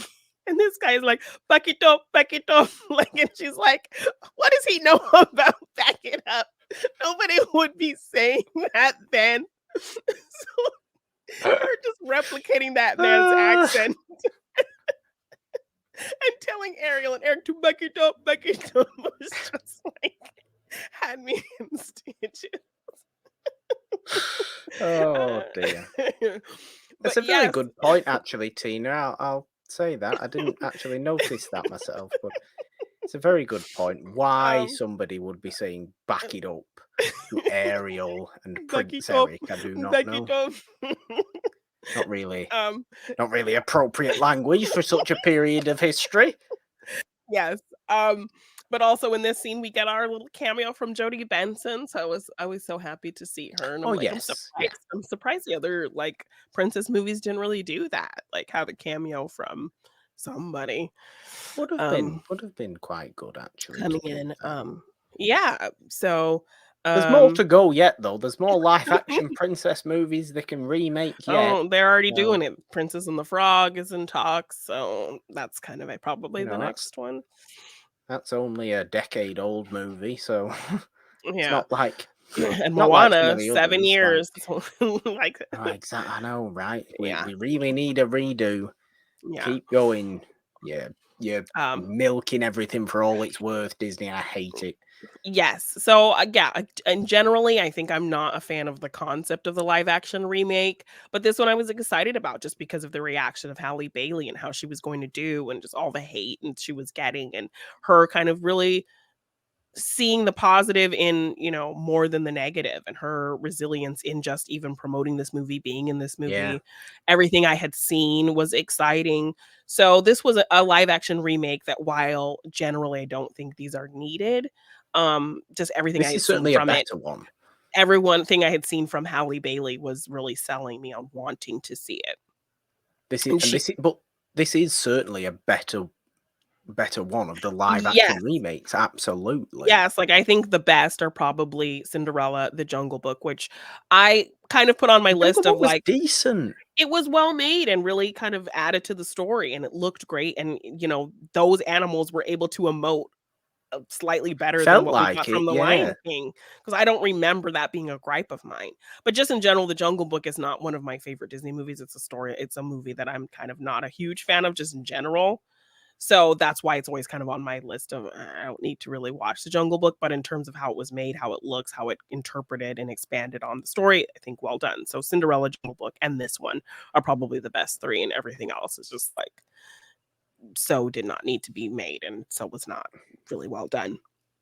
In my opinion, but yes, I there was a lot to love in this movie. Like I said, the chemistry with her and Eric was great, especially on land, giving Eric that story. Eric got a song. I didn't hate his He song. did. I think his song was better than the Beast song, which The I did not like. Beast's song, I did not like the bass song. Um, so I do prefer. Yeah. However, there was a bit of confusion for me, which I think I've seen a couple people be confused by this. He's, singing this song while he's running around the island, you know, and he's just had a conversation. He's just, been through a shipwreck. His mother does not want him sailing anymore. She doesn't want him to get hurt. He's singing this song about, trying to find Ariel. And I love how they incorporate her, like, her singing in this song. Yeah. Um, and then at the end of the song, he's on a ship in a storm, like singing the song. So I'm like, is he imagining being on the ship? Is that what we're supposed to take from this? Or did he just get on a ship again? Like, it's not really clear. No, I think that is unclear. Yeah, that's a fair point. I took it as a symbolic him imagining being out on sea, but they did not execute that very well. Because by the end of the song, he's on a ship singing in a storm after his mom just told him, "Stay your ass on the land. You've just Yeah. been through a shipwreck." And then, like, we just move on to back under the sea following what Ariel's doing. So it doesn't really explain it. I would, yeah, I would agree with that. I would say It was a fair little point to that. confusing. It was a little confusing, but I did not hate Eric's song. I did like his song. No, His I his quite like that performance was song. very feeling like, theatrical, like stage, musical kind of vibe Yeah, to his voice and how he performed the song. yeah. That's, yeah. I would agree with that as well. But it worked. I Yeah. think it did work for this movie. I thought he was really good as Mhm. Eric. Actually, as far as the a few other cast and members and characters go, I think Javier Bardem was a pretty good Triton for all I little he had to do. Yes, like, I was disappointed that he didn't have as much to do as I had, remembered him doing in the animated. I also found him to be a little more gentle, since I had kind of that immediate reference since I just watched the animated film before going to see it. Um, Triton is in the animated is a lot more commanding. So when he's wrecking her grotto, when he's kind of Yeah. scolding her, you feel that more. And you see Ariel's lip quiver and her kind of swim off and cry and all of that. You feel those moments more, that hurt more between the two of them. And also, but you understand where Triton's coming from and from this protective kind of instinct and him feeling really bad. I don't feel like Javier emoted that harshness as strongly as the animated version. He was a little more gentle. Even when he's kind of destroying the grotto, he's very kind of, not as intense about it so that we don't really get. So then we end up not getting as strong of a reaction from Ariel. So I Well, think I okay, just that's wanted fair. I more. mean, I you think I you wanted more have from that that relationship. you have that immediate reference point. I didn't have that immediate reference point, yet I still got those emotions from it. I thought Javier Bardem played it pretty well. I thought he was a, really appropriate, you know, kind of reserved father who just Yeah. wants the best, but wants the best in his way and only his way and has to overcome certain Yes, stubbornness. yes. So I liked him as Triton. I just wanted a little bit more from him, more intensity from him in those certain scenes. I also feel like uh, the finale with him was a little bit awkward. Not finale really, but um What, the final coming out of the water and saying bye bye to everybody? no, that was fine, except of course we as a society ruined what that moment could have been, which I'll get into in a minute. Um Why? What's happened I'll get now? into that in a minute. But Okay. I felt like the scene where, he sacrifices his life, Yes. Ursula like blows him up, whatever. And then when he comes back to life, like, why are you not swimming immediately into his arms and reconciling with him? He risked his life for Because you. I think you get the look I of the. felt like it just felt a little awkward. Like he comes back to life in front of her and she's just staring at him and kind of swims up to him and says, "Here's your trident. Thanks." Like that's kind of what No, I I think this didn't is. I I enjoyed that a lot. I thought it was played down. It wasn't just out there. I felt the emotion in the eyes of both Okay. characters Okay. in that. I wanted more from that moment. It felt just a little awkward to me that like she wasn't immediately like excited to see that he was alive and okay. She just kind of was looking at him and then, she hands him the trident and I like them where she kind of tells him, "Wow, you risked your life for me." But it wasn't like, you know, the immediate him coming back to life, it felt like just a little awkward that she wasn't more emotional in that moment to like see him come back. And yes, by the end, if you watch the animated, like it always brings a tear to my eye when she hugs him and she says, "I love you, daddy." And because as a society we have taken co-opted that term I to see. be this flirtatious sexual innuendo of a term, she was calling him father throughout the whole thing. And so even at the end, when you're waiting for her whisper, "I love you, daddy," and it's, "I love you, father," it just doesn't hit the same. You know, Well, it this still is a hits cultural it issue then. still hits an emotional beat, but like the "I love you, daddy" is like teenage girl in this time, you know, it's a key moment. And so when she says, "I love you, father," it just kind of puts this propriety on it that doesn't have that, you know, father daughter kind of moment, you know? I And I think I get would say fair enough again to that. I and then would like say fair even, you enough know, again to that. and even that term has been applied to Triton in these kind of very much like, you know, hot Disney Yes, dads it type has kind of because discussions. he is So kind of a so well-built yes, animated figure, isn't he? hence us as a society have kind of co-opted that Yeah, term to where she yeah. couldn't call him daddy throughout the whole movie. She had to call him father throughout the whole thing. So not a big gripe, but just like, oh, seeing the original and seeing how that always like makes me cry. Like it didn't hit the same because I'm waiting to hear that and I hear something different, you know? So just a comparative thing for someone who really loves the animated version. Um Well, I Also admittedly still felt the appropriate emotions there, yes. and wouldn't necessarily, have that particular love for Little Mermaid. I enjoy that animated version. Like I said, I've not seen it for many, many, many years, but Well, it's certainly. you should have done your homework and watched it so you could, It's you not know. necessary. Not necessary. I It's not think you necessary.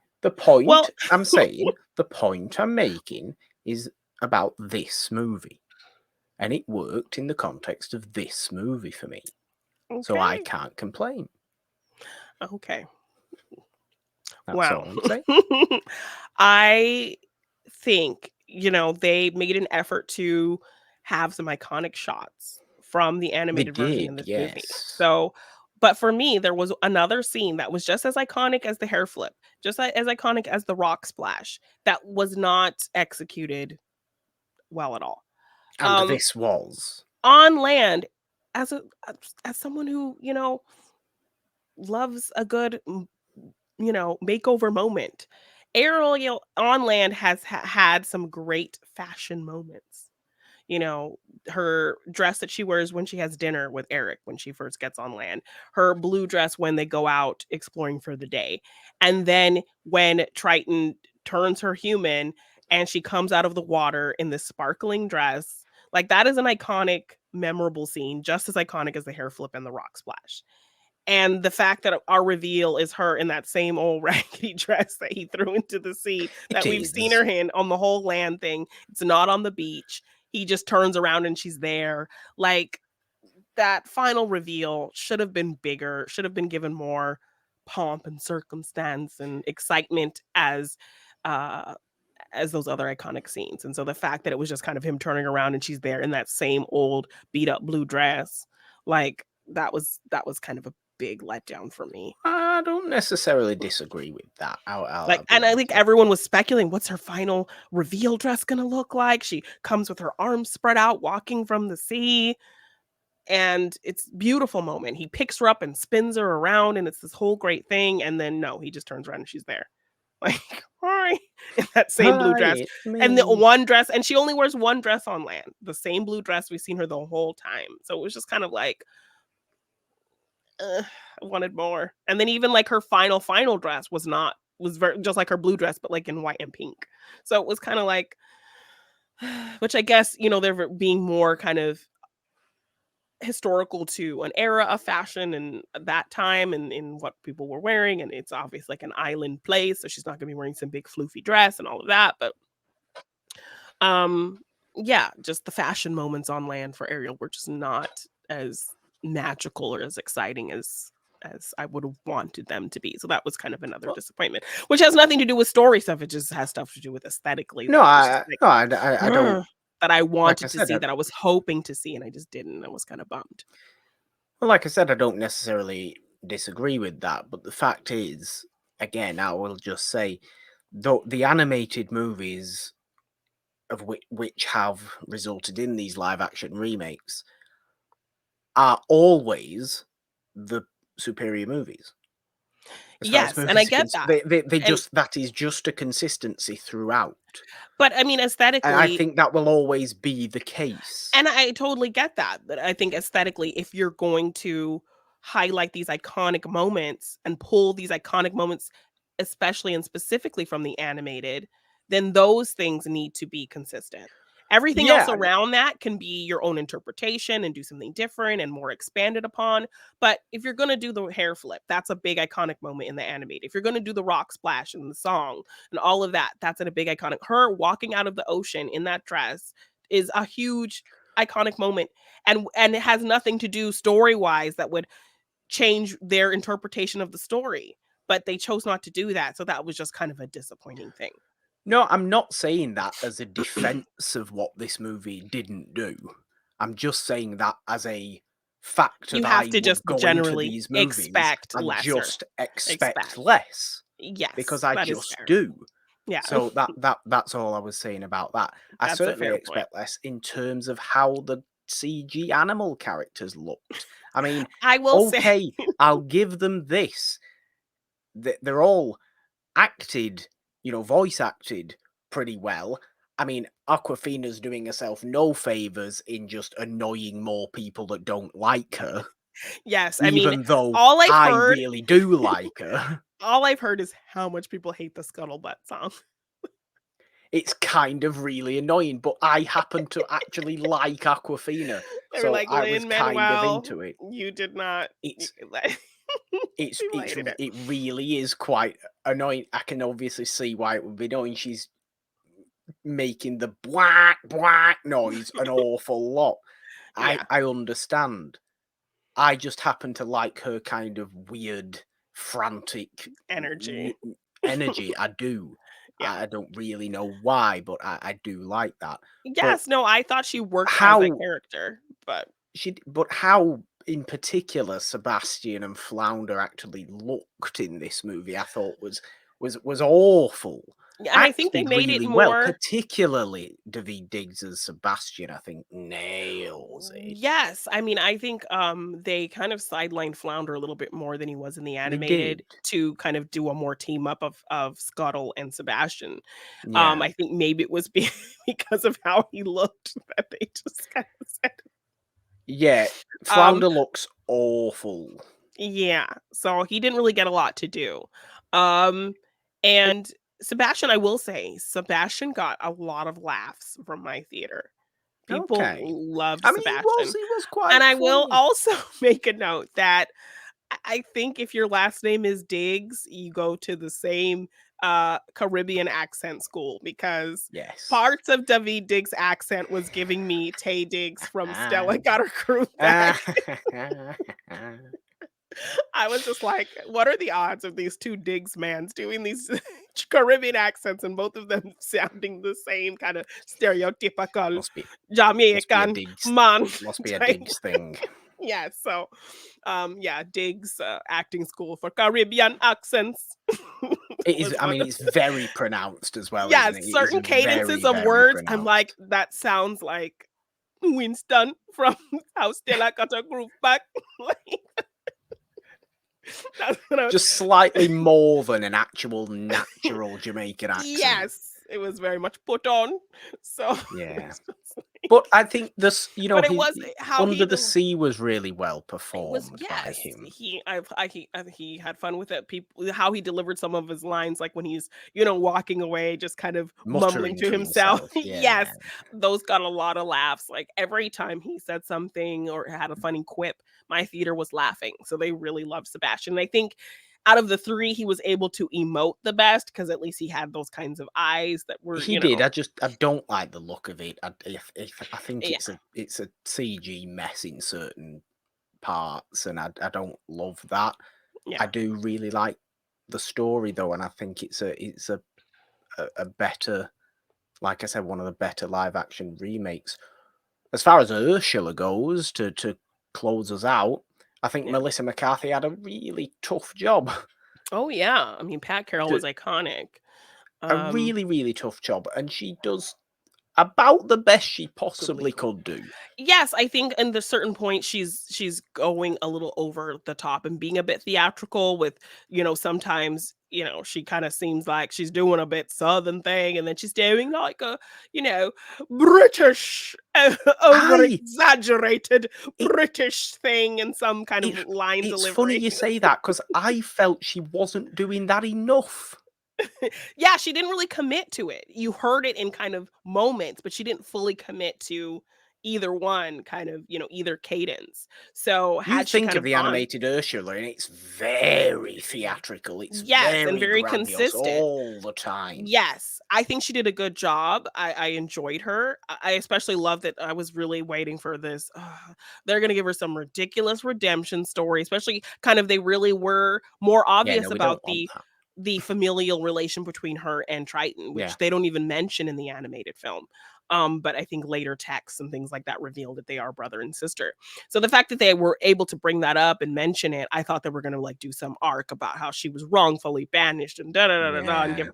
but no, I love that they gave her No, the they just the make her a horrible yes, person. and then even at the end, like, I love the monster is how big and scary they give her, like, veins on her face It and did dark look quite glowing good. eyes. It looked I'll really give that scary. credit. I'll That give that finale credit. was really scary, so I like that they Yeah. kept the character purely just, like, deplorable and evil, and they added this little thing in there, I don't know if that was necessary, this extra thing on the spell that she doesn't remember that she has to kiss Eric in 3 days, like, I don't know if that was necessary, like, if that didn't really go No. anywhere. Um, but yeah, overall, I think she did a good job. She looked great. She performed "Poor Unfortunate Souls" really well. She sounded good, but again, like Although there she, was a little bit of Poor Unfortunate Souls that wasn't in there, wasn't there? yes, the body language, which I was kind of disappointed, Why because not? Why not let I Melissa McCarthy flaunt th- herself?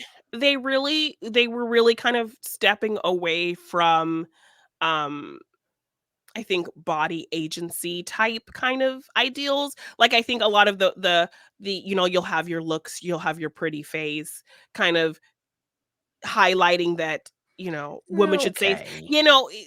those kind I of but they were trying also to veer away from that thought process of, that's how you get a guy's attention is, I flaunt understand that, but yourself physically. And so I would think it that not was, also be some body positivity?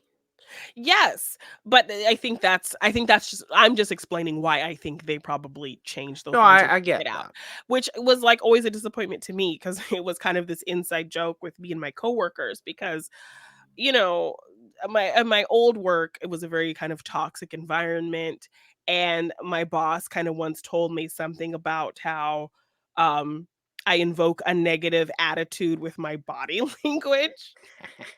And so then that became a thing where, like, when I would just mock her saying that to me by I doing see. body language, like, when people would bring that up, "You better control your body language," like my friend would sarcastically say I to see. me, and then I would kind of do the Ariel or the Ursula motion. So, yeah, it's such a fun part of the song and, like, a fun kind of move for Ursula.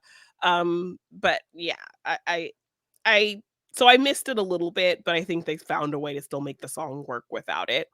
And even with "Kiss the Yeah. Girl," change some lyrics in that as well, where kind of like a line is kind of him just like, "Don't say anything, just kiss her." And so this one is like, "Ask her," um, to kind of, so yeah, it's what people would Understandable. call a woke, these woke Understandable, changes. but not That's what actually people. have any idea of what that word actually means. Yes. So I mean, I didn't have a problem with the changes. I do like the one I would No, probably not miss. The really. one I probably missed the most is the body language one. But uh, either way, I don't think it like dampered anything or changed anything too drastically to be like, oh, that sucks. I So think it's a lovely song to listen to, that the Kiss the Girl song, though. yeah, I miss that there was more because like you have more voices in the original.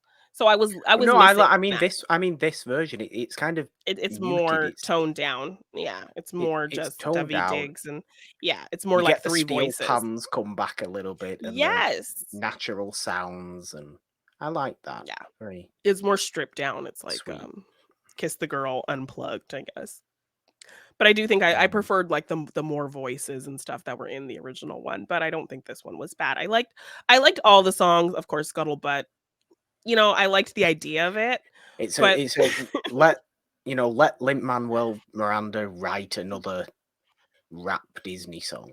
yes, and I did like the internal song that Ariel had. Yeah, When she's on land. I thought that was a great addition to kind of at least get a voice from her and a perspective from her while she can't speak.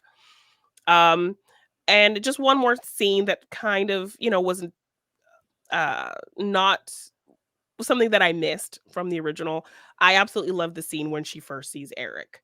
That's like a whole big discovery scene for her because she sees the fireworks, she comes out of the water, she sees the ship, so it's seeing the fireworks for the first time, and then she's looking on the ship and she sees the people dancing, and that's another moment of discovery for her. And then she shares this sweet moment with Max where he licks her on the yeah, face and immediately like loves her. So it's like all of these things of discovery for her.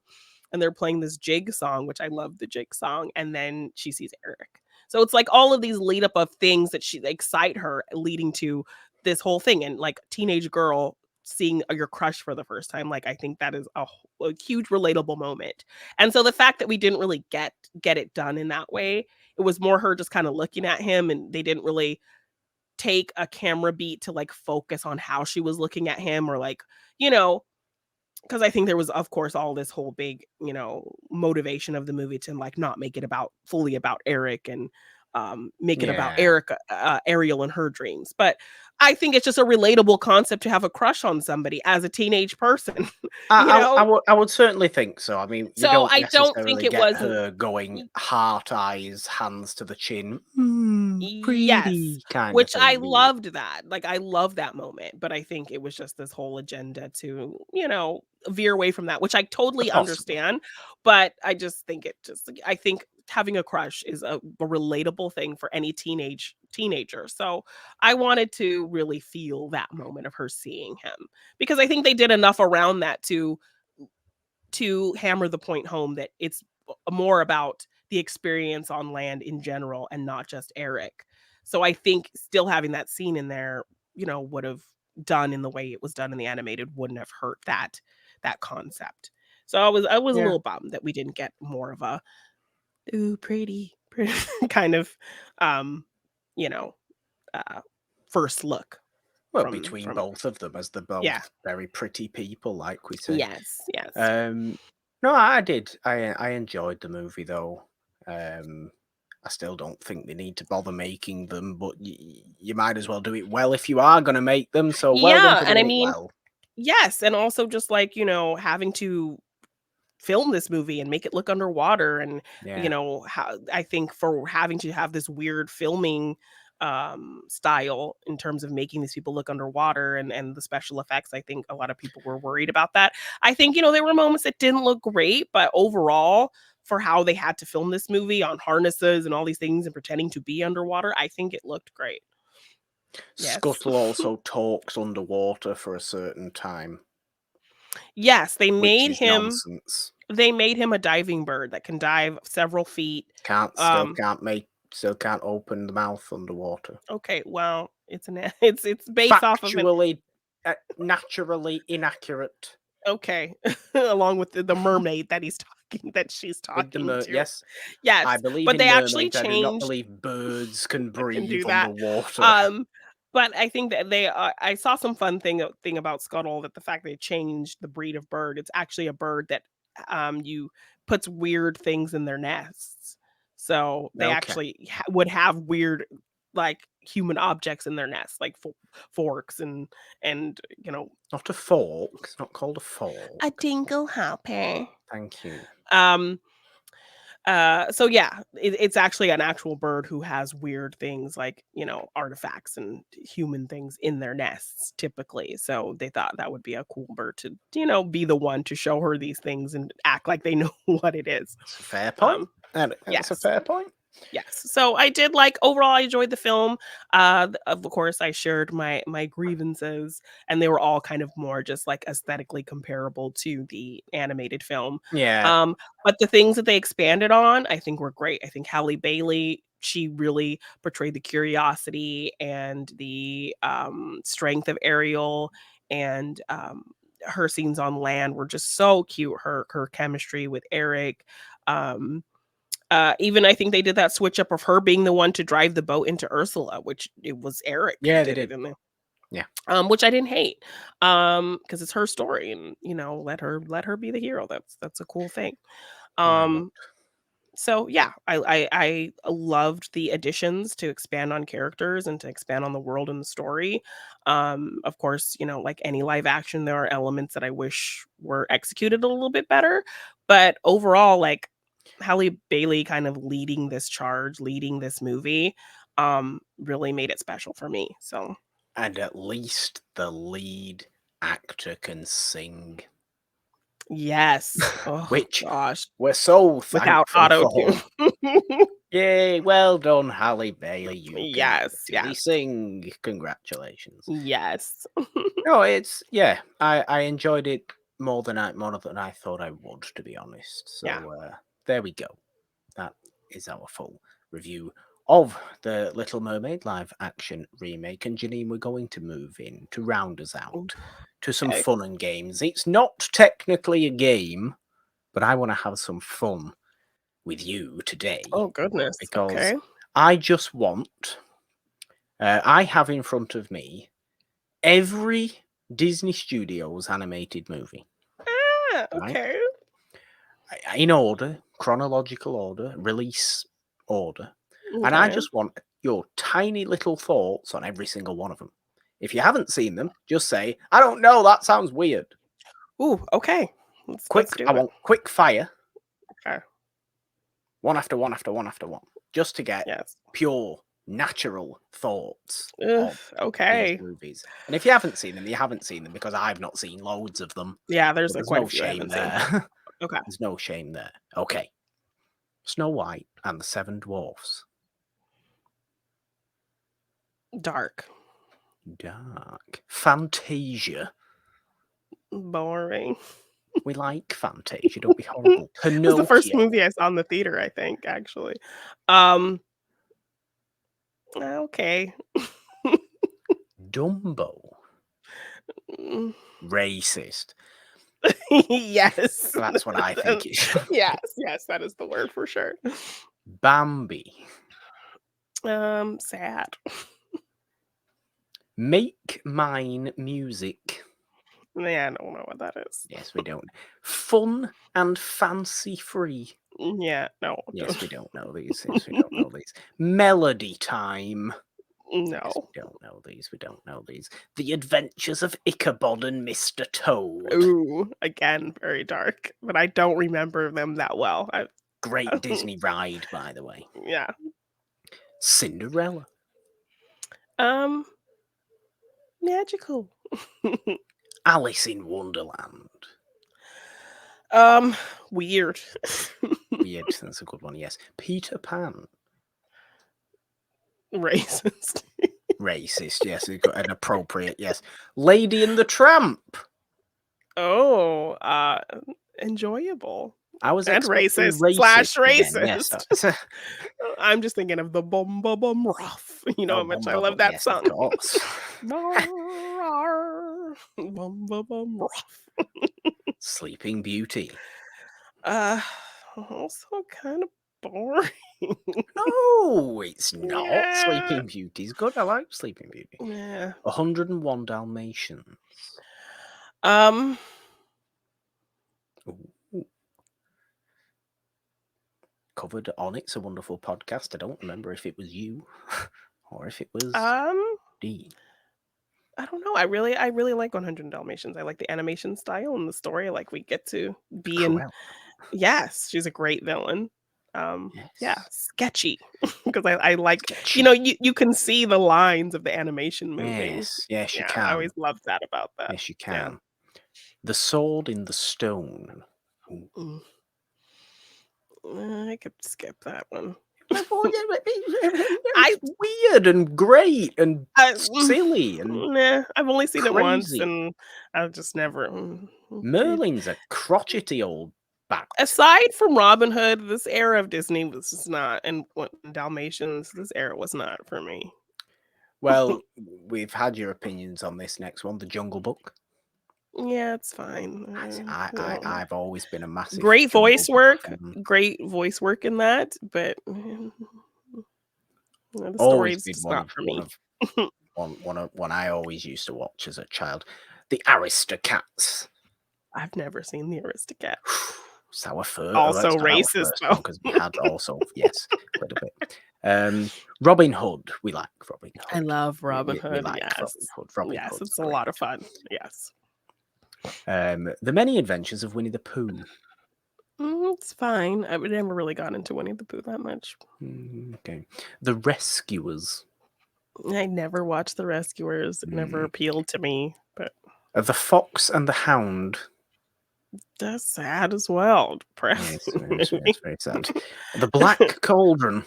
Yeah, I don't What is like it? Why is it there? The the ugly bastard stepchild, the stepchild of bastard this. stepchild of Yes. Disney.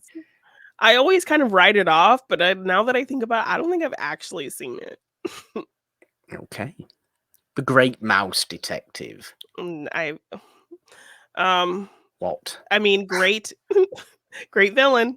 Great villain. Great villain voice. But other than Thank you. that, Happy birthday for the weekend as well, for Saturday, Vincent. oh, yay. It's his birthday Um actually as we're recording this, Janine. oh yay, happy birthday. I'm And Christopher Lee's, and it's surprised. Peter Cushing's birthdays tomorrow. Or was That it is yesterday? that's so crazy. Um, yes, great villain voice work, and I don't remember anything else about the Why movie. do you not like Mouse Sherlock Holmes? Nah. Oliver and Company. Um, great music. Great music, okay. Yeah, And I then enjoy Little it. Mermaid, which we know. Yes, it's beloved, beloved. The Rescuers Down Under, we assume you haven't seen, given that No, you've not seen The Rescuers. Beauty and the Beast. uh, one of the favorites. Absolutely love it. Beauty and The the Beast. beast, twinkle, squeakle, wee. Also, Mrs. Potts, who gave you all them damn kids? Where'd all those damn kids come from? I I think want it was to know. Cogsworth. Perhaps. Aladdin. Um, fun. I like Aladdin. I like Aladdin. Fun. Yeah. Fun. I mean, it's counting The Nightmare Before Christmas. I mean, well, oh, Yeah. Nightmare Before As a, Christmas. I do yes, it's like counting. great animation and fun story, dark but still um enjoyable for everybody. Yes. The Lion King. Oh, love The Lion King. Overloved. Overloved. Yeah, you think. Overloved.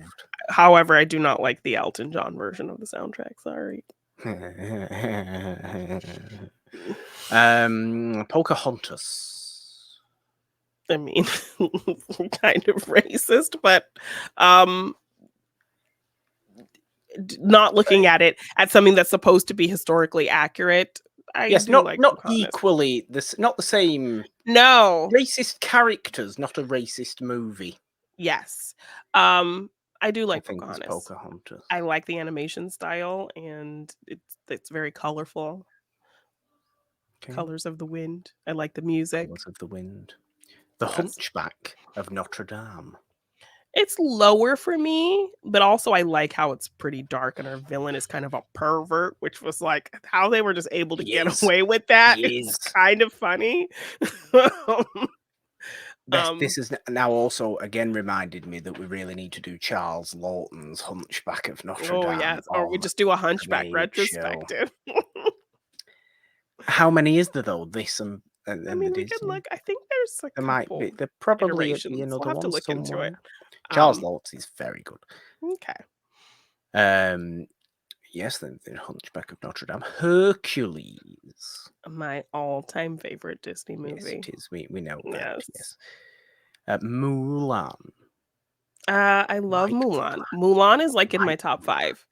Yeah. Beauty and Oh, the that's Beast. great. Yes. Like all the Renaissance is like are like my looming top 5 Disney. Tarzan. Tarzan is We so like good Tarzan. too. It's so Tarzan's good. so And it good. has a very unique animation style that looks kind of different from, what we've seen before. The music is great. Phil Collins, like you wouldn't think his vibe would work with Disney, and it's so good. Yes, love Tarzan. Got an NSYNC It's, song on the soundtrack. What? Trash in the Camp? it, it, it is the best pure soundtrack.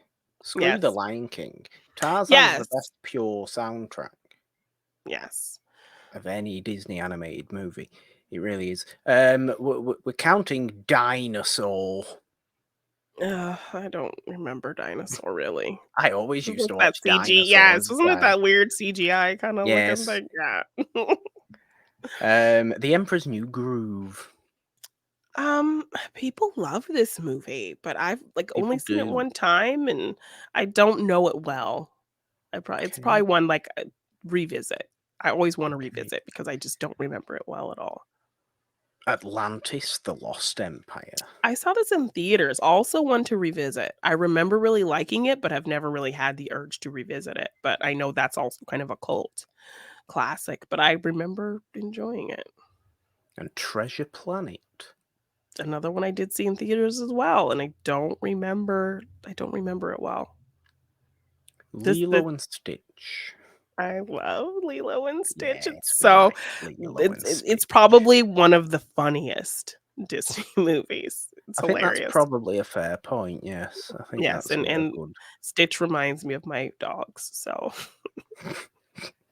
That's he's very bulldog-like actually. yeah. Stitch. Yeah. He is.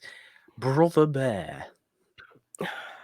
I've never seen it. Never had wanted to see it. It's one I'm like, yeah, just get Brother Bear. I imagine this is also the case with Home on the Range.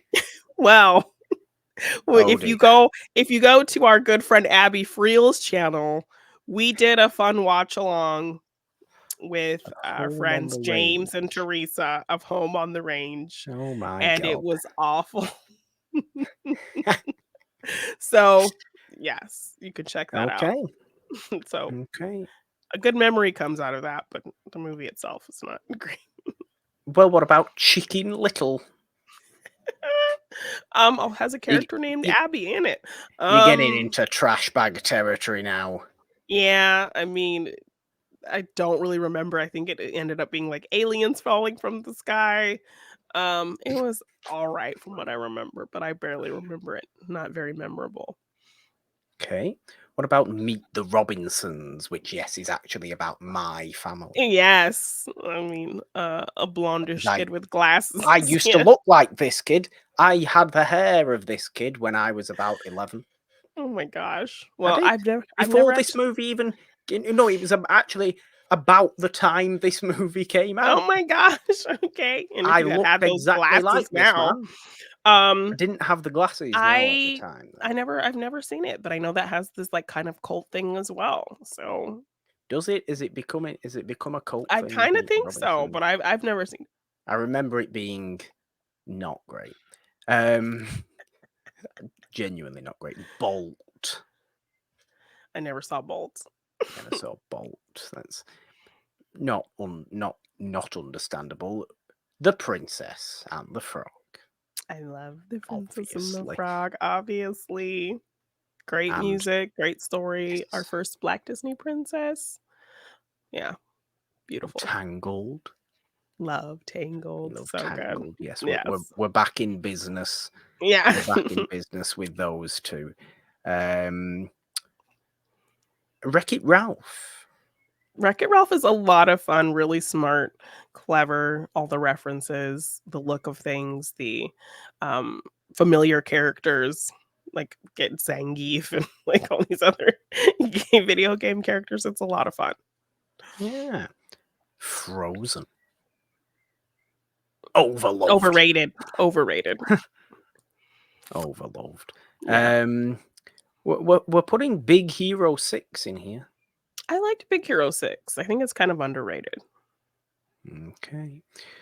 We are putting Zootopia, or to A use really its fun way to British name. No, we're yes, not a using really its British name. It's a stupid title. It's called Zootopia. Zootropolis. Why is it called Zootropolis there? What does that difference even do? I don't know. Um, yeah, a really smart way to explain kind of discrimination and Yes. stereotypes and to children. Really Yes. smart way to discuss serious topics. So I really love it for that. Moana. I don't love Moana as much as most How people, boo you. but it's good. It's good. There are when plenty of when things I Dwayne would watch Johnson over. wasn't being Yeah. annoying. That Yes. was Moana. Had to crawl back to the family. Yes, he did. Yes, he did. Do. Ralph Breaks the Internet. A solid sequel. Really Would be on there, emotional. wouldn't it? Mhm. It's got like weird other ones in. It's got all the Pixar ones now in there. I'm not doing the Pixar ones. They're separate. Okay. The Pixar. Okay. It's confusing me. I always forget if Coco's Pixar or just Disney. Coco is Pixar. Coco's Pixar. Coco's great. Anyway, Yes. so it would be, I think, Raya and the Last Dragon would be the next one. Not bad. I enjoyed it. Not And really super special to me, but fine.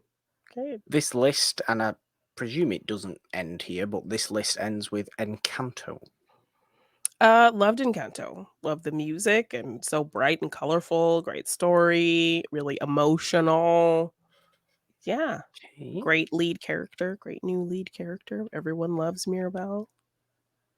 So, great songs. So, yeah.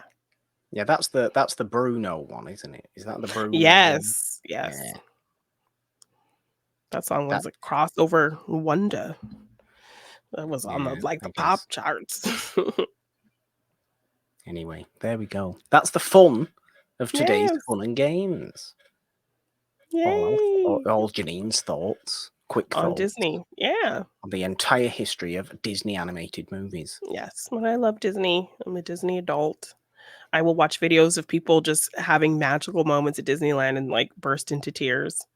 Like Although it costs $4,000. yes, like this lady did a video of her daughter going to the Bibbidi Bobbidi boutique and like panning to the dresses on the shelves. This bunch of dresses is like $250. This bunch of dresses is $450. But the girl goes through the whole experience and the people are so nice to her and sweet to her, make her feel so special.